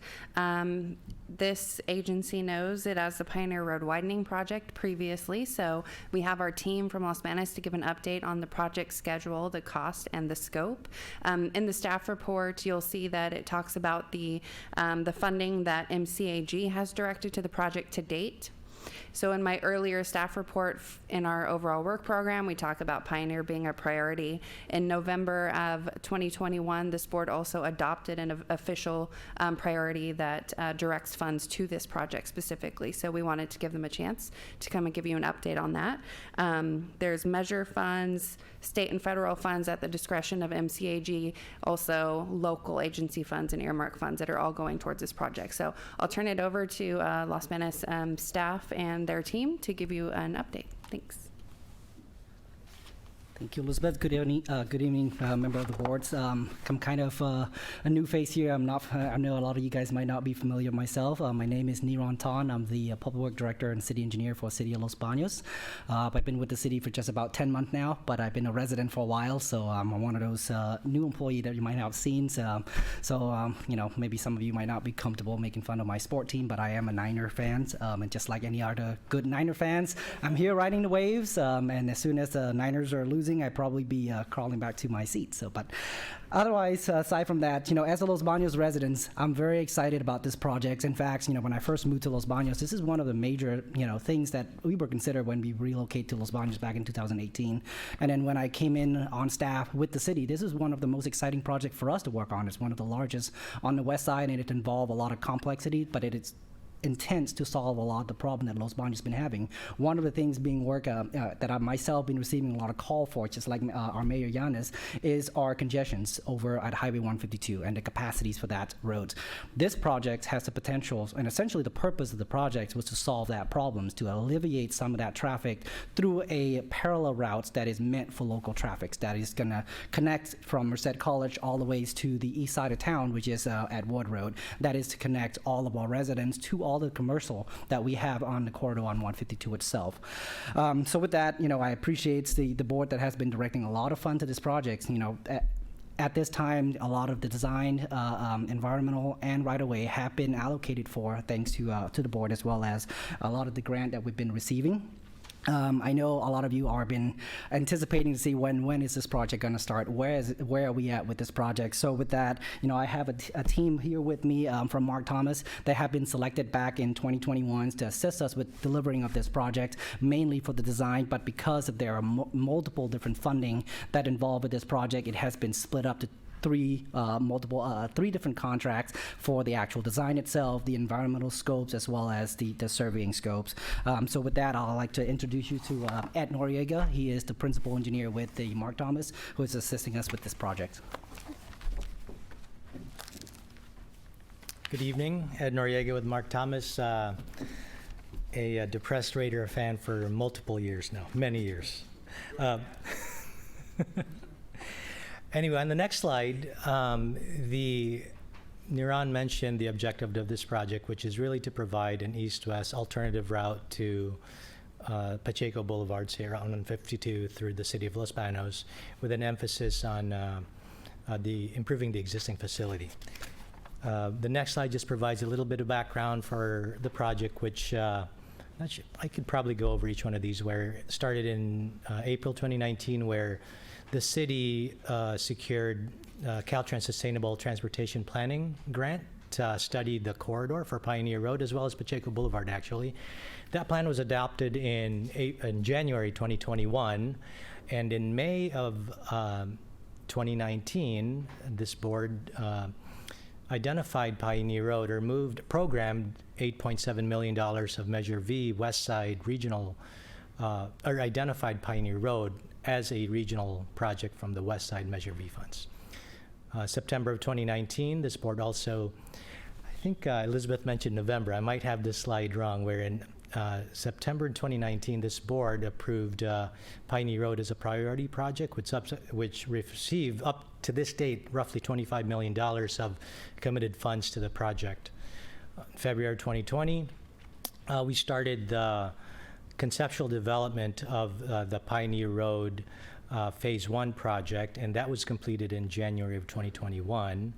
And in April of last year, the full scope of the environmental process was completed and started. So on the next slide, this just shows where we stand today, where Phase 1's been completed. Now it's Phase 2, the environmental phase is what we're in. We're trying to march through into construction. On the next slide, it just shows what the activities would be during the environmental phase, which would be some preliminary design, really looking at the environmental tech studies for the project, some Section 7 and Section 106 consultation, then preparing the EIR for the project and the NEPA equivalent for an EA FONSI. The next slide just shows the technical studies that we are preparing, from cultural studies, bio, haz waste, air quality, noise, some impacts to the community, and visual. The preliminary engineering studies on the next slide shows that these are the items that we've developed so far, where we've flown the project, mapped it for design. We've surveyed for right-of-way, and are performing geotechnical engineering so that we know exactly what type of pavement is needed out there. We've already developed a preliminary design with the project consistent with the Complete Streets effort that the city went through. And one of the more important elements is the traffic study. We've started on that and have looked at preliminarily the traffic that the corridor will be serving.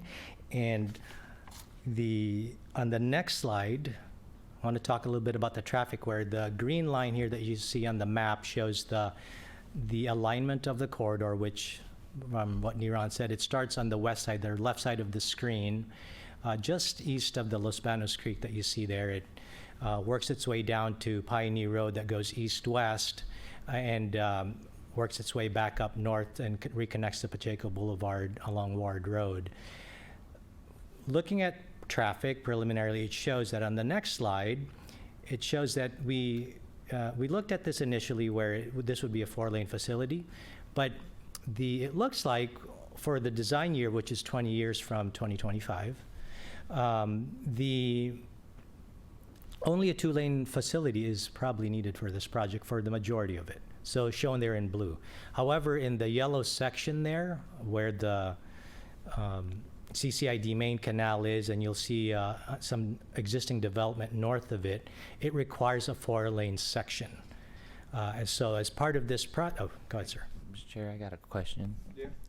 Thank you. Just really quickly, I'm looking on this map. It's a little bit outdated, because when you look at that, where that 4-lane section is, just to the west of that, like a lot of that now is developed and there's homes in there. And so I'm just questioning, is with that 4-lane section just stopping there at the end of where Crest Hills is, I would think that 4-lane section would need to go all the way down to Center Avenue, just Actually, because current housing, I mean, there's a pile more houses that are not showing up on this map.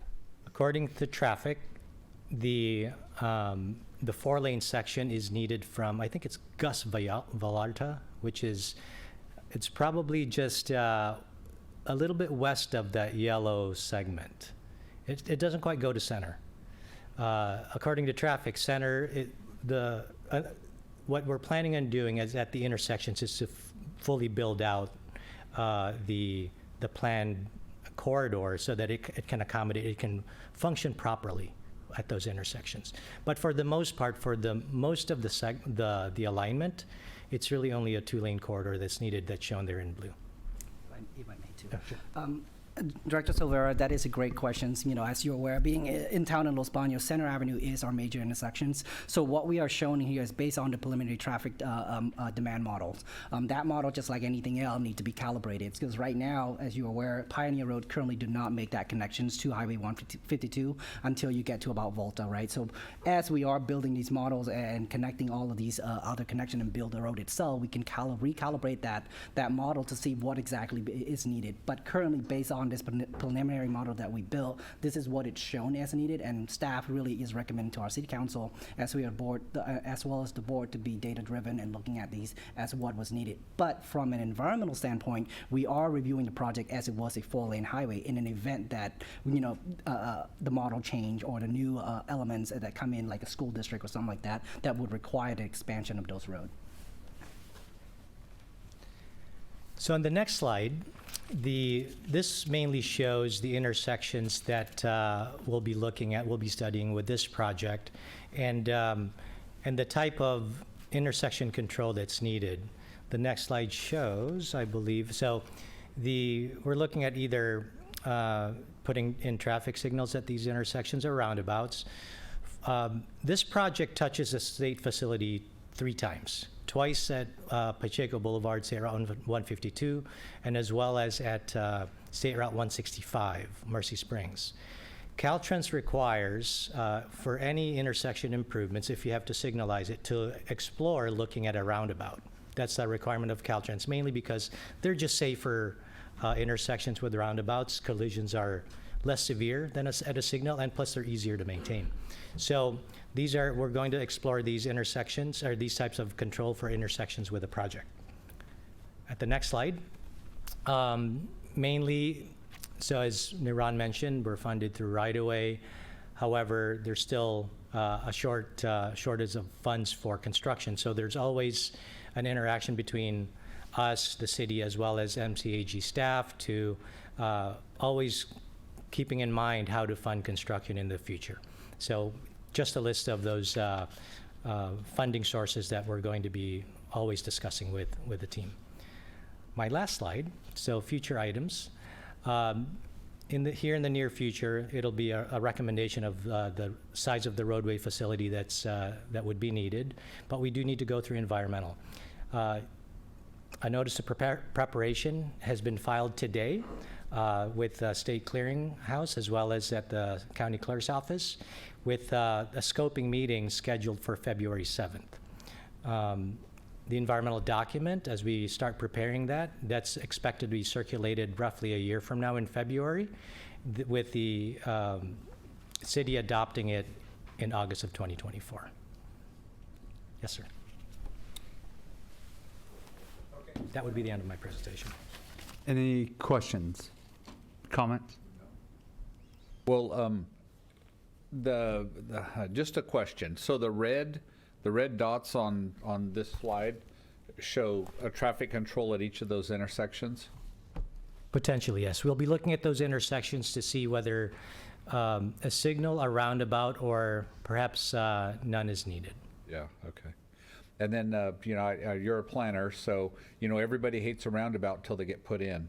I served on CalCog for a couple of years, and, the satisfaction rating for a roundabout after they're implemented is about 93%.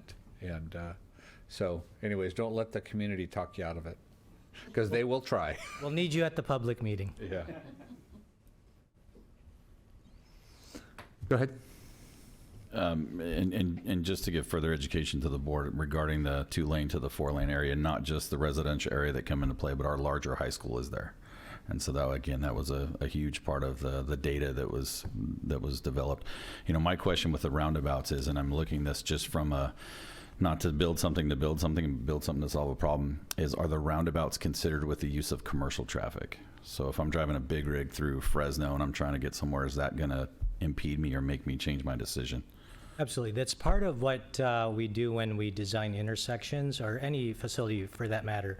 It's accommodating larger vehicles that use the facility.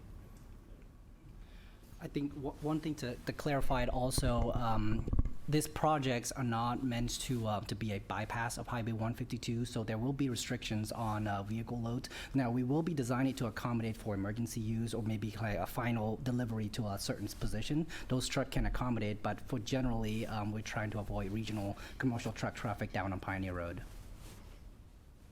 Director Sfera. Norman, to that, so I mean that road currently is used for like the folks that come out from the gravel pit, right? They're currently using that. So were you saying that that would be changed so they wouldn't be allowed? For the businesses that are already located there and they need to get from, let's say, from 152 to that businesses, they can still use that road. It's just that the typical route, let's say if a truck usually take 152 on the west side and go to the east, they should not be able to say, hey, 152 is stuck, let me just go on Pioneer. So we're trying to discourage those kind of bypass for that. Yeah. And then the next question I have for you is just, and I think this might be a question for MCAG staff, is I know that some of those lists of funding, some of those fundings, they're for widening projects, and other ones they're not earmarked one way or another.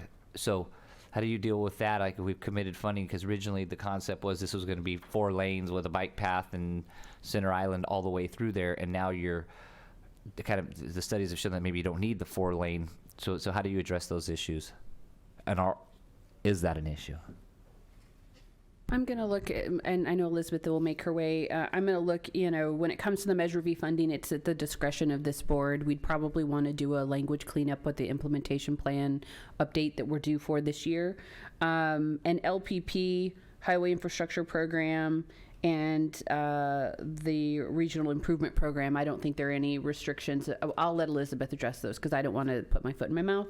The only one that that I can speak to on any kind of a restriction would be the CMAQ dollars, but that actually would be more in favor. Roundabouts and air quality improvements like that would actually be in favor as opposed to a widening. But Elizabeth, is there any other considerations if we were switching from a full widening to a partial widening? No, I was going to mention what you just said, Stacy, that with the rescoping, in a sense, and the retitling, it's more competitive probably moving forward. Definitely for the CMAQ, the air quality portion, we actually had to amend our CMAQ program so that we couldn't put money just directly on this widening. Active transportation for the sidewalk element, so it probably makes it more competitive moving forward. And then the other question is, no, listen, I lost it. Don't worry, it'll come back to me. Sorry. Director McDaniel. Yeah, thank you. If you guys want to see an example of roundabouts working very efficiently on Sylvan Avenue in Modesto by Enox High School, they actually put one on each end, and the flow of traffic there is incredible. You can, like any other school you go by, whenever they're letting school out, it's just congestion and it's terrible. You go by there anytime and it's just a free flow. It works out very, very well. And those are 4-lane roads that are going through that circular. Director Pereira. Do you plan on purchasing the right of way for 4 lanes the whole way through, or just in the yellow area? So the right-of-way portion originally, when it was budgeted, it was included as part of that to purchase the full widening. But right now, we will be evaluating it. So that potentially, if we don't need the 4-lane at the moment, there could be some cost saving on that. Yeah. So we won't be purchasing those facility that's not needed in this 20-year life expectancy. So does the city of Los Banos plan to put into their planning document that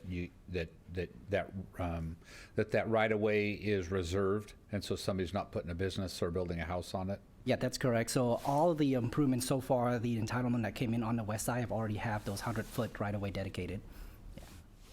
And then one other question: why? I mean, I know that the word bypass is a bad thing, and I'll tell you, if you think that is, you go up to Willits, they put a bypass, and their businesses are actually doing more business now because more people, local people, are going down there to do business, especially on the weekends where there used to be a lot of traffic, and so. I mean, is it just political that you're not calling it a bypass? Or are you like trying to really design it to not be a full way around Los Banos? So this is purely my opinion. Good answer. I believe it's tied to the Los Banos bypass that was studied several years ago that went on the north side, around the north end of the city. Right. And so that was specifically designed, the bypass, to remove regional traffic from Pacheco Boulevard to go around the city. So this particular project is more of a, we're not diverting traffic that goes across Los Banos. We're not diverting them around Los Banos. We're mainly connecting the Los Banos facilities, mainly for local residents. So I think it's not necessarily a direct result of just trying to stay away from calling it a bypass, but more defining it truly the way it's supposed to function, which is for local traffic. Can I just share the comment from my early planning meetings that I had with the previous mayor and city manager? It was a shift at that time of looking at diverting the regional traffic that was the through traffic off of the highway to creating a local alternative for the local traffic to be able to have better circulation around their community, so that if they didn't have to go down the 152, they'd have that local alternative. And I'm not going to, that was several years ago, but it was a shift in, if we can't create a regional diversion for the through traffic, then let's create a local alternative for our residents.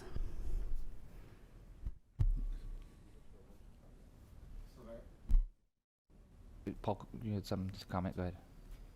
No, just to respond that I've heard the word bypass since Scott and I were in high school, but I looked at it as the scale in which Los Banos is growing and our community is filling up fast. It's just another regional option. I mean, people use Pioneer now, and it's packing up, and so that's kind of why I probably wouldn't describe it as a bypass. It's more of a local solution to this. I would agree with that. I call it a locals bypass, or it's a way. I mean, if you live out near Pacheco High School and you're coming in from the Bay Area, the only way you can get there is by going all the way down 152. When this is done, that person could jump off and bypass some of that traffic, the regional traffic that's going through, and still be able to get out there. And then I think Neron kind of hit the nail on the head. It's like it connects. You have your Home Depot and all that kind of industrial commercial stuff on that end to your Lowe's it's not Lowe's no more, but your Walmart and your Target that's on the other end. It gives those people a way to get around it. But so I did remember my question. Supervisor Pereira asked the one about buying the right of way for all of it. And then the other one is, I just guess it's a comment, is I'm very thankful that you guys are here today and presenting what is a realistic expectation of a timeline. And I think that part of the reason why some of that money got moved to a different project was 2 mayors ago, we had a mayor who really promised a timeline that was not deliverable. I mean, they were going to have the whole thing, project study report done, ready to go in a year. And everybody, including the former public works director, he didn't say it, but his face said it. We knew it was unrealistic, and then as a group here, we made commitments to program future money. But I mean, our own public works director from the county is saying, if you're talking at that point, they were talking about going across Los Banos Creek, and they're like, having to deal with those state and federal agencies to be able to do that is crazy amount of time. So I feel like we got to keep the ball moving here. We now have realistic expectations in front of us on when stuff is going to get done, so that, because we did this, and some of you were there. I know Supervisor Pereira was, that made the commitments from the West Side Regional Projects Committee to helping with that funding, and then it ultimately came back to the full board. This board is committed to it, but ultimately, this is going to be to the city, and I'm going to look over at the mayor.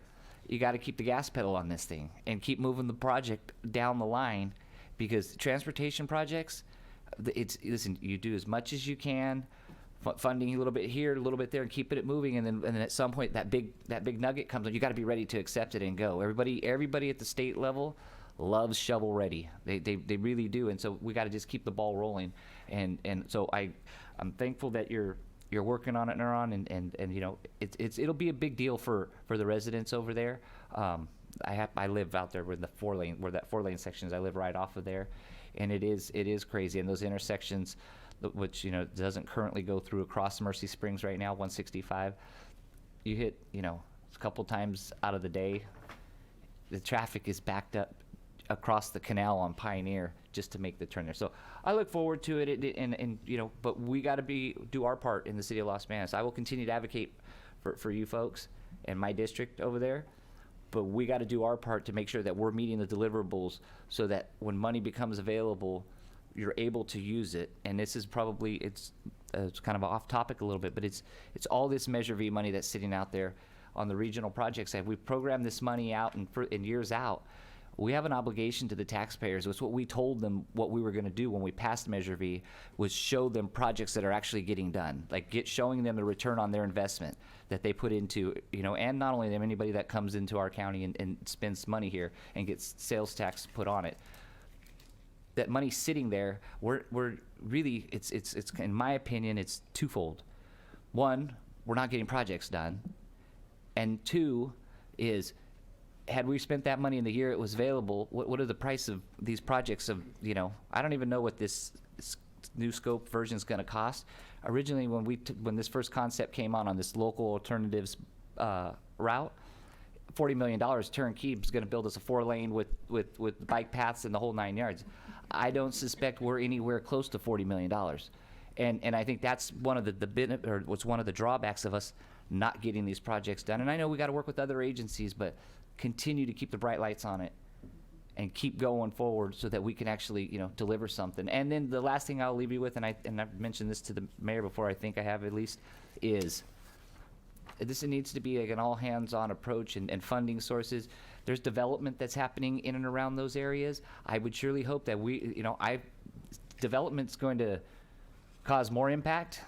I would surely hope that we're talking to the developer, and I mean, it's one or two of them, that's all there is. What parts are they going to be participating in? So, thank you. I hate to be, who'd you call? Oh. That's okay. Yeah, so I've always been a supporter of this. In fact, the 2 previous mayors ago, I actually said, when we were talking about a bypass, why don't you find an existing corridor? And we found Pioneer, and that's how the discussion started on this. 2, I've always looked at it as a bypass, but I think the way it was being presented right now, and I don't want to be the poo-pooer here, but it sounds like it's becoming a local project and not a regional project. And I just want to put that out there. Just in my mind, the way it's going, it sounds like it's more of a local project to benefit Los Banos City by itself. And I don't want to be the bad guy here, but the way it's being presented now is, I mean, I just think it needs to be said on the dais. Thanks. Yeah, and that's what I was going to say is, you know, 2 mayors ago, and I don't know, 1 or 2 public works directors ago, came to this body, blew a bunch of smoke. We all knew it wasn't true. We approved the money in spite of them, right? Because we knew it needed to be done. And so as I was sitting here listening to you talk about the project, that's what was going through my mind, is this is no longer a regional project. I mean, I hope in planning it, you plan the whole thing, and then you back down and build what you can build now, right? That to me makes more sense. Otherwise, pretty short-sighted, right, in the context, because This is a bypass. You can call it what you want, but that's what it's designed to do. And that bypass will increase the sales tax in the city of Los Banos, right? So I think it's a win for the community, and that's why I supported it when I was chair of the Western or the West Side Regional Committee. You know, I committed to it, right? In spite of some people that were at those meetings. Because I wanted to represent the West Side, and I wanted to do what was best for Los Banos. So, you know, when you're planning, you know, I really encourage you to plan it full and then build what you can afford. And then, you know, our Public Works Director, Dana Hertfelter, has offered, you know, just by nature of the county, we do these bigger projects, and he's offered, I know, in the past, and so reach out to him again. Because we, you know, our staff has done some of this, and he can help. And then the other thing was, you know, start yesterday on finding additional funding for this project, because it's not all going to come from Measure V, right? So that's it. Anybody else? Okay. Anybody from the public wish to comment on this? All right. Thank you for the presentation. I appreciate it. Right now, we'll go to the DIBS annual report presentation. All right. You got dibs on this. Hi there. My name's Danielle Ligorio, and I am with MCAG. Let me share my screen really quick. I'll try and make this like pretty short. I'm just going to go over our annual report. Today I'm presenting the Merced County Smart Travel Report. This is our annual report where we show all of our activity for the last fiscal year. DIBS was established, hold on, sorry, I'm having trouble switching. Okay. DIBS was established by SJCOG and partners with MCAG to offer resources, incentives, and services to decrease single occupant vehicle travel while encouraging carpooling, vanpooling, transit biking, and walking. What is smart travel? It's using alternative modes of transportation so that you aren't driving alone. We offer a variety of services and tools to employees, employers, and jurisdictions to help with smart travel options. We have our multimodal trip planner and app, vanpool subsidies that have a huge impact. We partner with RTD on the vanpool program and other transit operators. Emergency ride home program provides commuters with a free ride home in case of emergencies, and we work with employers to do community outreach and presentations. Sorry. As you all know, the Valley has air quality issues, and DIB's main mission is to relieve traffic congestion and mitigate air quality issues. Next, we can see some of the commute patterns for San Joaquin County, or not for San Joaquin County, I'm sorry, for Merced County. We have 54% of commuters that work outside of the county, and right here you can kind of see a little map of, you know, where they mostly go, Bay Area and stuff. Through collaboration and partnerships, tools, quirky marketing, cheeky social media, and super sweet events, we're able to connect with everyone and get them to start using this program. Here we are highlighting one of our partners that we worked with a lot this year, which was Hilmar Cheese. We work with many different partners in Merced County, but this is just one of them that we worked with a lot this year. Tools and quirky marketing. As you can see here, this is our website, and if you go onto our website, you can find all of our videos, all of our flyers, all of our information. You can see the personal employer dashboards. You can sign up on our website and get information on webinars and other things that we do. Cheeky social media. So this year, we had a total reach of 156,000 people on our social media, which is pretty good. That was just on Facebook. And then on Instagram, we also reached 21,000 people. Some of the events we held this year were Bike Month and Rideshare Week. Right here you can see our Bike Month winner was actually a Merced County resident. We do Bike Month every May, so if you sign up on our website, you'll get more information about that as it comes. Drum roll, please. Some of the results. So we had 853 total members Merced County. We added 53 members this year, 1,283 smart travel trips logged this year. You know, despite COVID, we saw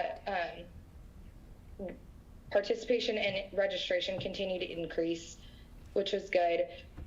Our van pool program is our most impactful program and has seen a significant increase this year with 13 van pools added. So that's a 27% increase from last year. And that means that we took 1,716 cars off the road each month, which is a pretty big deal. Here, we just have a quote from one of our riders. And we just wanted to say thank you to all of our partners, to MCAG, and all of our commuters. All right. Thank you very much. Are there any questions? And no, Darren, that was not a picture of me and the bike, because he had asked. So, any questions? Oh, yeah. Go ahead. Hi, Danielle. This is Stacy. I just want to say thank you. I know that you were being sensitive to our time of our meeting running long, and you really abbreviated that and hit the great highlights. So thank you for that very much. No problem. Thank you very much. Okay. Anybody from the public? Okay, seeing none. Thank you very much. I appreciate the information. Thank you. No problem. Thank you, guys. All right, moving along to action items. This is number 11. Is an action item requesting authorization to purchase 8 full-size diesel buses. Why not electric, Nav? I'm just kidding. Go ahead. Well, that $5.5 million is to pay for Tom Brady's contract, so just. Yeah. As action item states that this for your approval is to amend the FY 22-23 capital budget to program funding and authorize the executive director to purchase 8 new clean diesel buses in an amount not to exceed $5,335,140. As many of you may remember, back in September of 2022, the board acted on swapping TJPA capital reserve funds with CRISA funds in the amount of $1.2 million. Staff submitted an application to CTC to program the CRISA funds to purchase 8 clean diesel buses, which CTC approved it in December of 2022. As stated in the staff report, the cost of the buses from the previous purchase has increased by 24%, which equates to a total cost of $800,000 for all 8 buses. It's also anticipated to the price to go up by another 10% this year. So we are bringing this item for your approval before those increases take place. If approved by this board, TJPA is anticipating to receive those diesel buses in early 2024, and will be put into service on the fixed route. That concludes this report. Does anybody have any questions? Anybody have any questions? Mr. Pereira. Why are we buying full-size buses? So these are replacing full-size buses. We're replacing 20 R-Box, which are 29-footers, with these buses. It's just replacing our current fleet with these buses on our fixed route, which operates in Merced, Commuter, and towards. So how many passengers then does each bus hold? Anywhere between, give me 1 second, I have that on, 29 to 31 passengers with 2 wheelchair things. Right. You know, I mean, for 6 years I've been asking for us not to buy wasteful buses. And here we are buying what appears to be wasteful buses. So there may be a reason why you have to buy them. And if that's the case, okay. But if somebody chose to buy them, then I would like justification. Yeah, I we have this conversation every time we have a bus purchase coming up because we anticipate the question. What we can do is give you our fleet plan. We have made, we're in a. Someday I would love for our fleet replacement plan to not have all the buses come up for replacement at the same time because that's costly. We've purchased a lot of buses. What we'll do is we'll get our fleet replacement plan and we'll show you where we've downsized. We've downsized on several where we've had larger buses that were retiring and we brought in the smaller buses. So overall, the balance of, we've been increasing on where we can right size a bus, but with some of our commuter routes, we need the larger buses. But Nav and I, as you know, we're also in a staff transition. This item is on the agenda. This is the max budget for that. We're going to take a hard look, and we're already working with our transit team to look at our fleet and to really double down on that question is, do we need all 8 to be this size? But that's something that we can further look into. This would represent the max budget if we did like for like, essentially. So just not lip service, Director Pereira. That is a question we ask, and I keep these on my whiteboard so that I can tally when we go from a large bus to a small bus. So we can give you a report out of what our overall fleet has looked like in those changes and how many buses we swapped out for small. Okay, and then is it easy to get the ridership information? Yes. Yes. I mean, I've never seen a bus full, ever, right? And I've lived here, since we've had buses. And so, I mean, if you've got routes that are running 20 or 30 people, then great. If you don't, because I'm going to guess, maybe we do. I mean, in the city of Merced, maybe now, but I'd like for it to be justified, I guess. And go ahead. To your point, the last order we did order 12 of the smaller buses. As the state wants us to go more reduce greenhouse gases, but we're also looking at better way to be more efficient. And sometimes the smaller buses are going to be more efficient than these bigger buses. And that's what Stacy and I are going to be looking at for our next purchases. How are we going to be more efficient? Is the bus really bigger buses needed, or do we downsize to smaller ones? Mm-hmm. Well, I'd like to be more efficient on this purchase, not the next one. Okay. Right? I mean, I mean, if you can justify it, justify it. But I just don't see how that's possible. So. No, I would agree with Director Pereira in this. Although I would like to pick his brain sometime about what it was like watching Fred Flintstone drive a bus, but that's a topic for a different day. Supervisor McDaniel or Director McDaniel? Yeah, my question is kind of the same as Director Pereira's is, I'd like to know how many times we've had 31 riders on a bus at the same time. Mm-hmm. I don't. Because I know through Atwater and through my district, I see 1 or 2 people on a bus. I just want, yeah. Yeah, and that's the thing. I mean, I live across the street from Merced College, and there's a bus stop that's pretty busy, but it's never full. And so if we can be efficient, I mean, I would hate for us to spend this money when we don't have to. And so if we go back and we look at it, I never like the term not to exceed because we always get to that. But if we can be as efficient as possible, I think that's what we should do. So go ahead. All right, so I'll play devil's advocate here. 2 questions. Number one, the cost savings for going for a smaller bus. I mean, I saw one on here. It's something like $30,000 for 4 less feet or something. And again, I just come from the realm of it's better to have it and not need it than need it and not have it. Are these buses, do they serve any sort of dual use? For instance, like the flooding that we experienced, can we use those for evacuation? Could we use them for another sort of use to get our money's worth for the occupancy? So we did use the bigger buses in certain spots to evacuate people, and vice versa. We are using some of these buses actually right now to help people from Planada go to the fairgrounds, back and forth, just a dedicated service just for Planada to the fairgrounds. But anybody could ride that service. It's not just for Planada residents, but it's that one ride is from Planada to the fairgrounds and back. So it's not dedicated, but it's for anybody who wants to go. So they can be like dual use. You can emergency. Okay, thank you. I don't think that. I don't think we could ever expect, and I know that's not what you're asking, but we can never expect to not have large buses in our fleet. It's about what's the right size number. So my first question is to Nav, and I'm looking to Adam too in the back, who's our assistant manager for maintenance, is the timeliness of this issue. If, you know, this was already on our radar, it was already on the agenda. You and I have talked about wanting to dig in a little more with Adam and Jose. If we delayed this action a month, what are the implications? So that we can come back with better answers.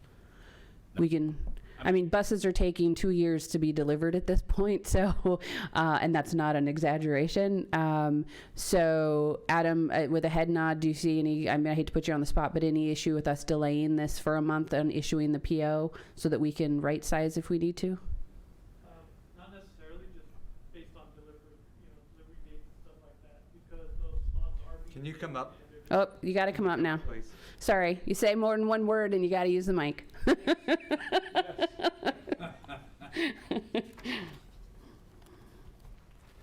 Yeah, so the only thing I would see is just deliverables, since slots are constantly taken.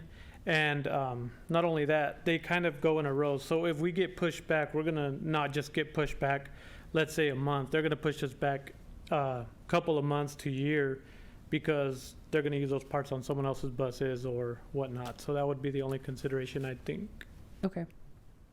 And, Nav. and probably like 10% additional costs that are probably going to assess then. Okay. I think it's worthwhile, only just hearing the concerns that we have, wanting to make sure that, you know, we had a hesitation. We looked into the, you know, what we could.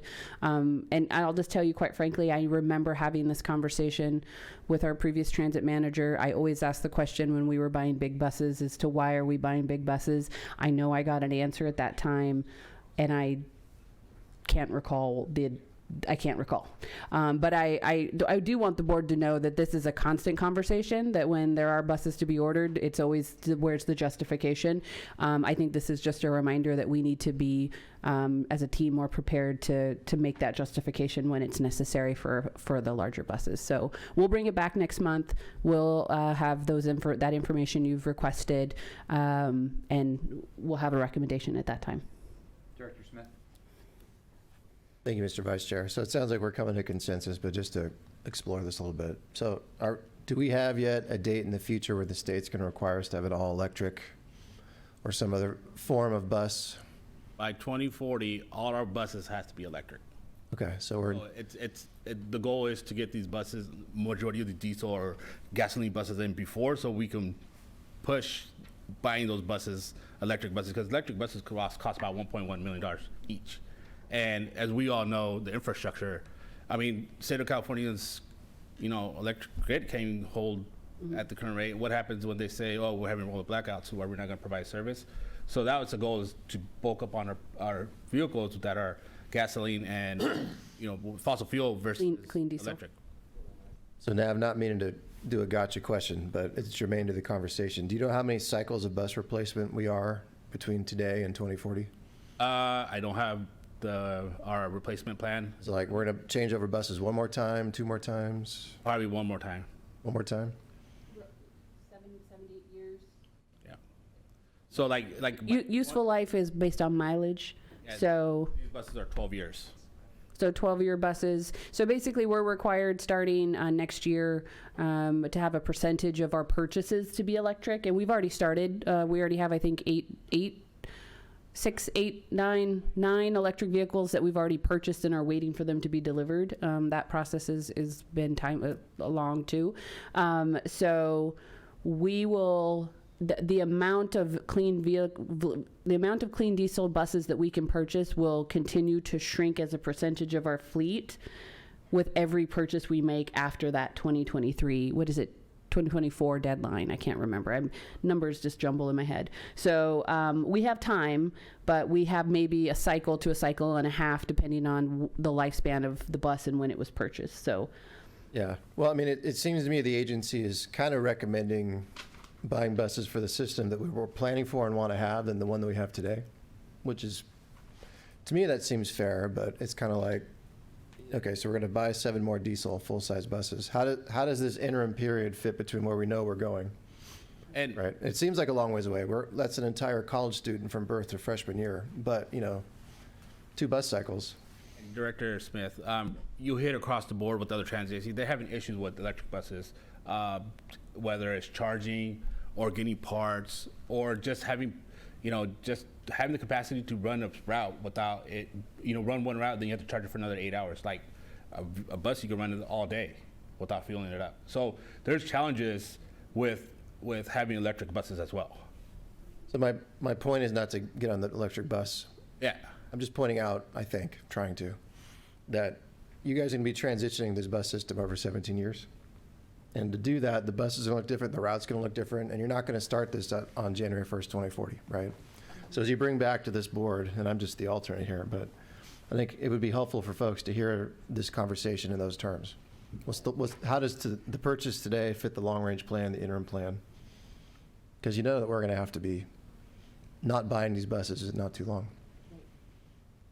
Thank you. Thanks, Nav. Get on the electric bus sounds like a 70s disco song. So, Mr. Silvera. Yeah, so just really quickly, and I understand the need to really evaluate routes and make sure that we're right-sizing the buses. Do we know if we have a need for, like, let's say you need 4 of them instead of the 8, and then you move forward with at least the 4 so that you don't miss out, you don't get the 10% penalty, or is it either all or nothing bid? The application states 8 clean diesel buses. We got to look at, I'll talk to Elizabeth when we get back. I don't know if it's identifies what kind of buses. If as long as it's 8 diesel, then we can get any type of buses.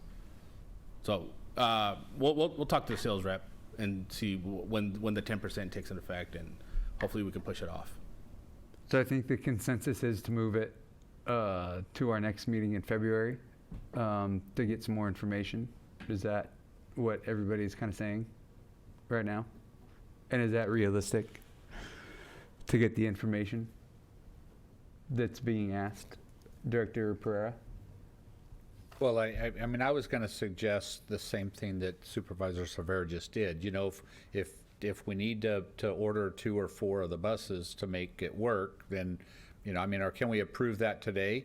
And then if staff gets to the point, or we could maybe approve all 8 of them today, but if staff gets to the point where they say, well, wait, we can do some smaller buses, and that makes sense, then you can change that.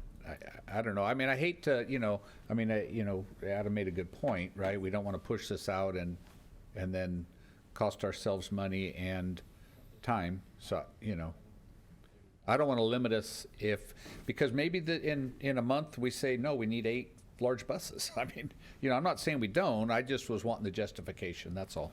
If I could suggest that in the spirit of that recommendation, if the board took action on the total amount as the not to exceed with the 8, and the direction to me to really dig in and look at, do we need all 8 to be full size, and giving me that discretion, and then then it's on us to come back and say, we were able to go ahead and delay, and I want further board, let's have more discussion, or we didn't want to lose the 10% savings, and so we bought 4 or 3 or 2 or whatever, so that we can have the flexibility to act if we need to on those that we need, and then we can come back to the board with that in February. So giving me the flexibility to do our due diligence, dig in and ask all the questions, and then if there's a trust of my decision making in that part, then I can come back and report that out. And if there's no skin off our backs on the cost, or we're not going to lose anything on the cost, we can always then just bring it back in February for a full discussion. I so move with the executive director's recommendation. I'll second it. So we have a motion by... Sorry, Angelina, I'm not going to be able to repeat that. The second was by... Espinoza. Okay, call for the question, please. Director Espinoza? Yes. Director Hoag? Yes. Director Yanez? Yes. Director Moran? Yes. Director McDaniel? Director Raymond? Hey, Smiley. Director Raymond? All right, Director Pereira? Aye. Director Smith? Aye. Director Silvera? Aye. Go back one more time to Director Raymond? I think you have another meeting. All right, and Vice Chair Pedroso? Yes. Motion carries unanimously. All right, there are no TGPA discussion items. No, it's a good thing. I would like to just on waste management. I just want to thank Stacy and her staff out at the 59 landfill when this flooding stuff, the stuff in Planada, were able to literally just to make a phone call to them because they needed the gates to be opened a little bit earlier and stay open a little bit later to be able to haul debris out there. And one call to Stacy, and it was handled. And so I know the folks at the EOC and Public Works that were making all those transitions, trying to get those dumpsters emptied and whatnot. It made their jobs a little bit easier. So thank you for that. Yeah, I echo that as well. And I know there's people doing some work in my house right now, and they said that it's going out to the landfill is pretty smoothless. It's busy, but it's not too bad or anything like that. So thank you very much. I know this is something that nobody ever planned for, but for you guys to be open when you didn't have to be, I think is really shows how well the community works together.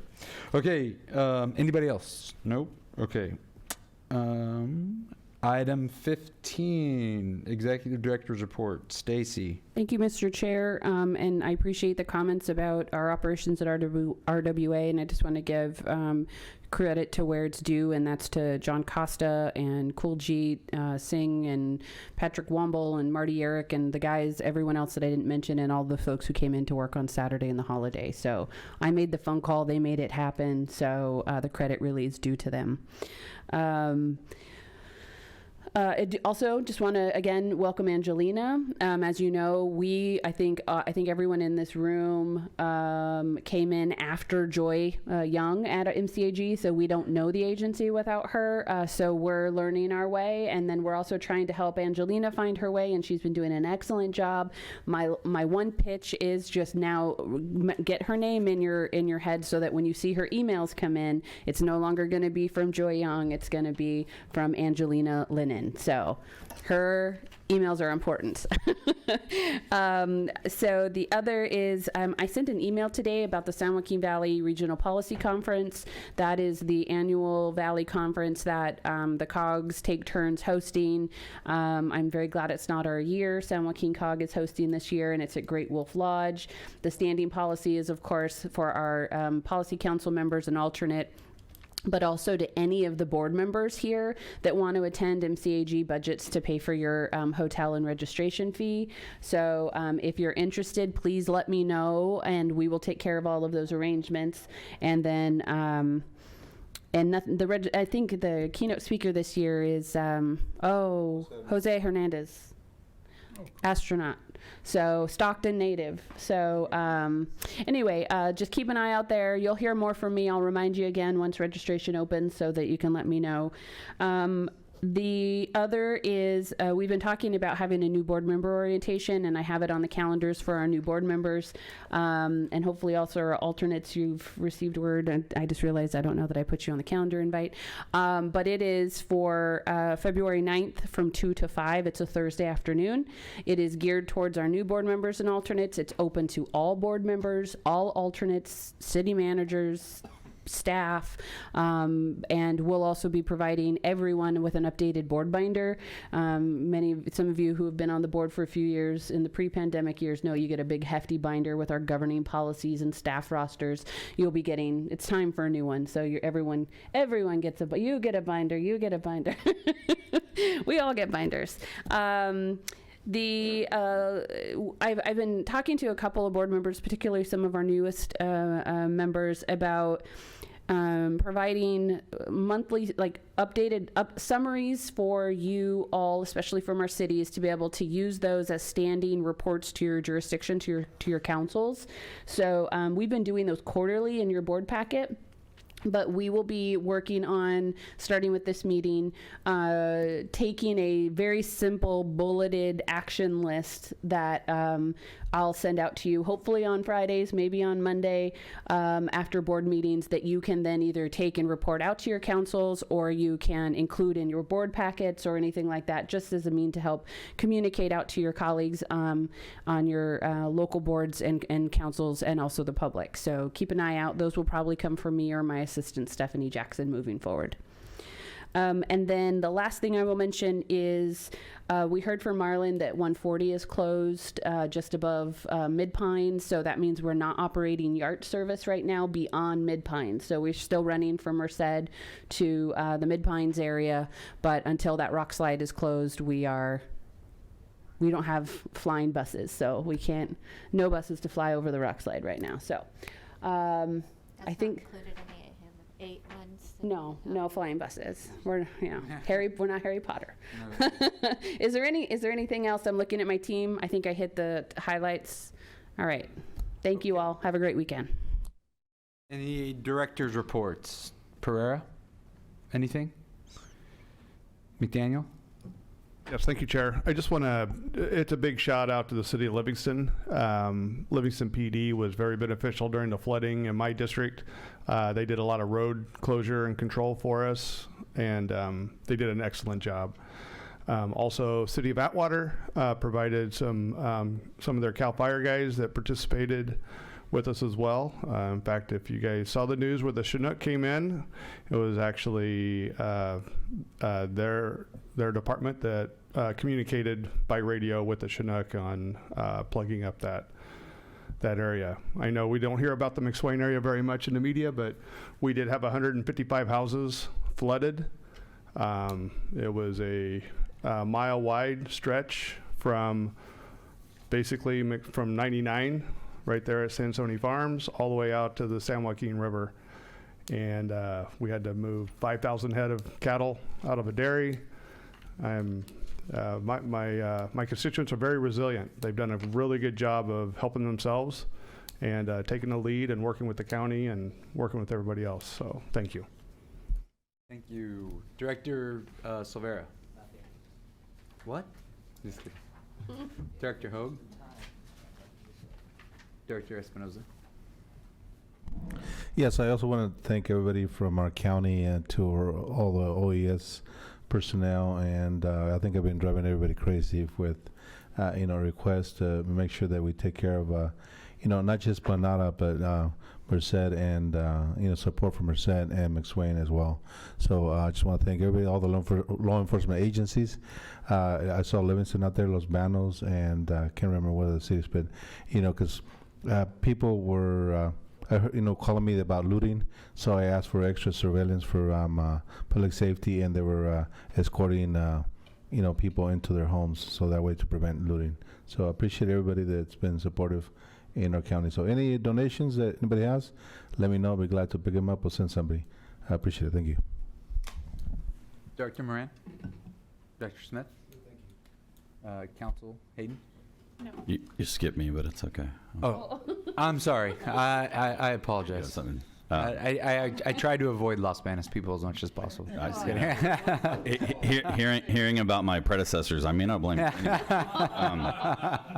No, real quick, I want to say to Dos Palace, congratulations on your new police chief. So I want to point that out.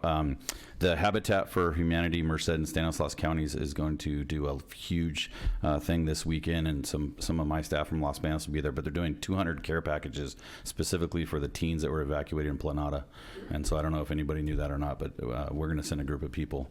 And then lastly, to our interim city manager, if she doesn't reply to any of your emails, within a few minutes, please cut her some slack. She had a baby on Sunday and came to our council meeting on Wednesday. So I said if I could pay for her to get a tattoo that says Savage, I would, but to Stacy, I just congratulate her. So thank you. Well, congratulations, but having a baby, I can't, that's a terrible excuse, but no, I'm just kidding.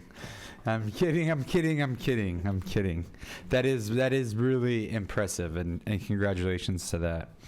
Okay, again, I just want to thank everybody for all of the work that they've done during these challenging times. I know it's nothing that any of us thought that we would have to deal with. You know, you go from one disaster to a next, and now we're on to this, and we're recovering, because that's what Merced County does. So I want to thank everybody that's been a part of this and helping out. So with that, I will, if there's nothing else, adjourn the meeting at 5:40, and we'll see you guys next month. Thank you.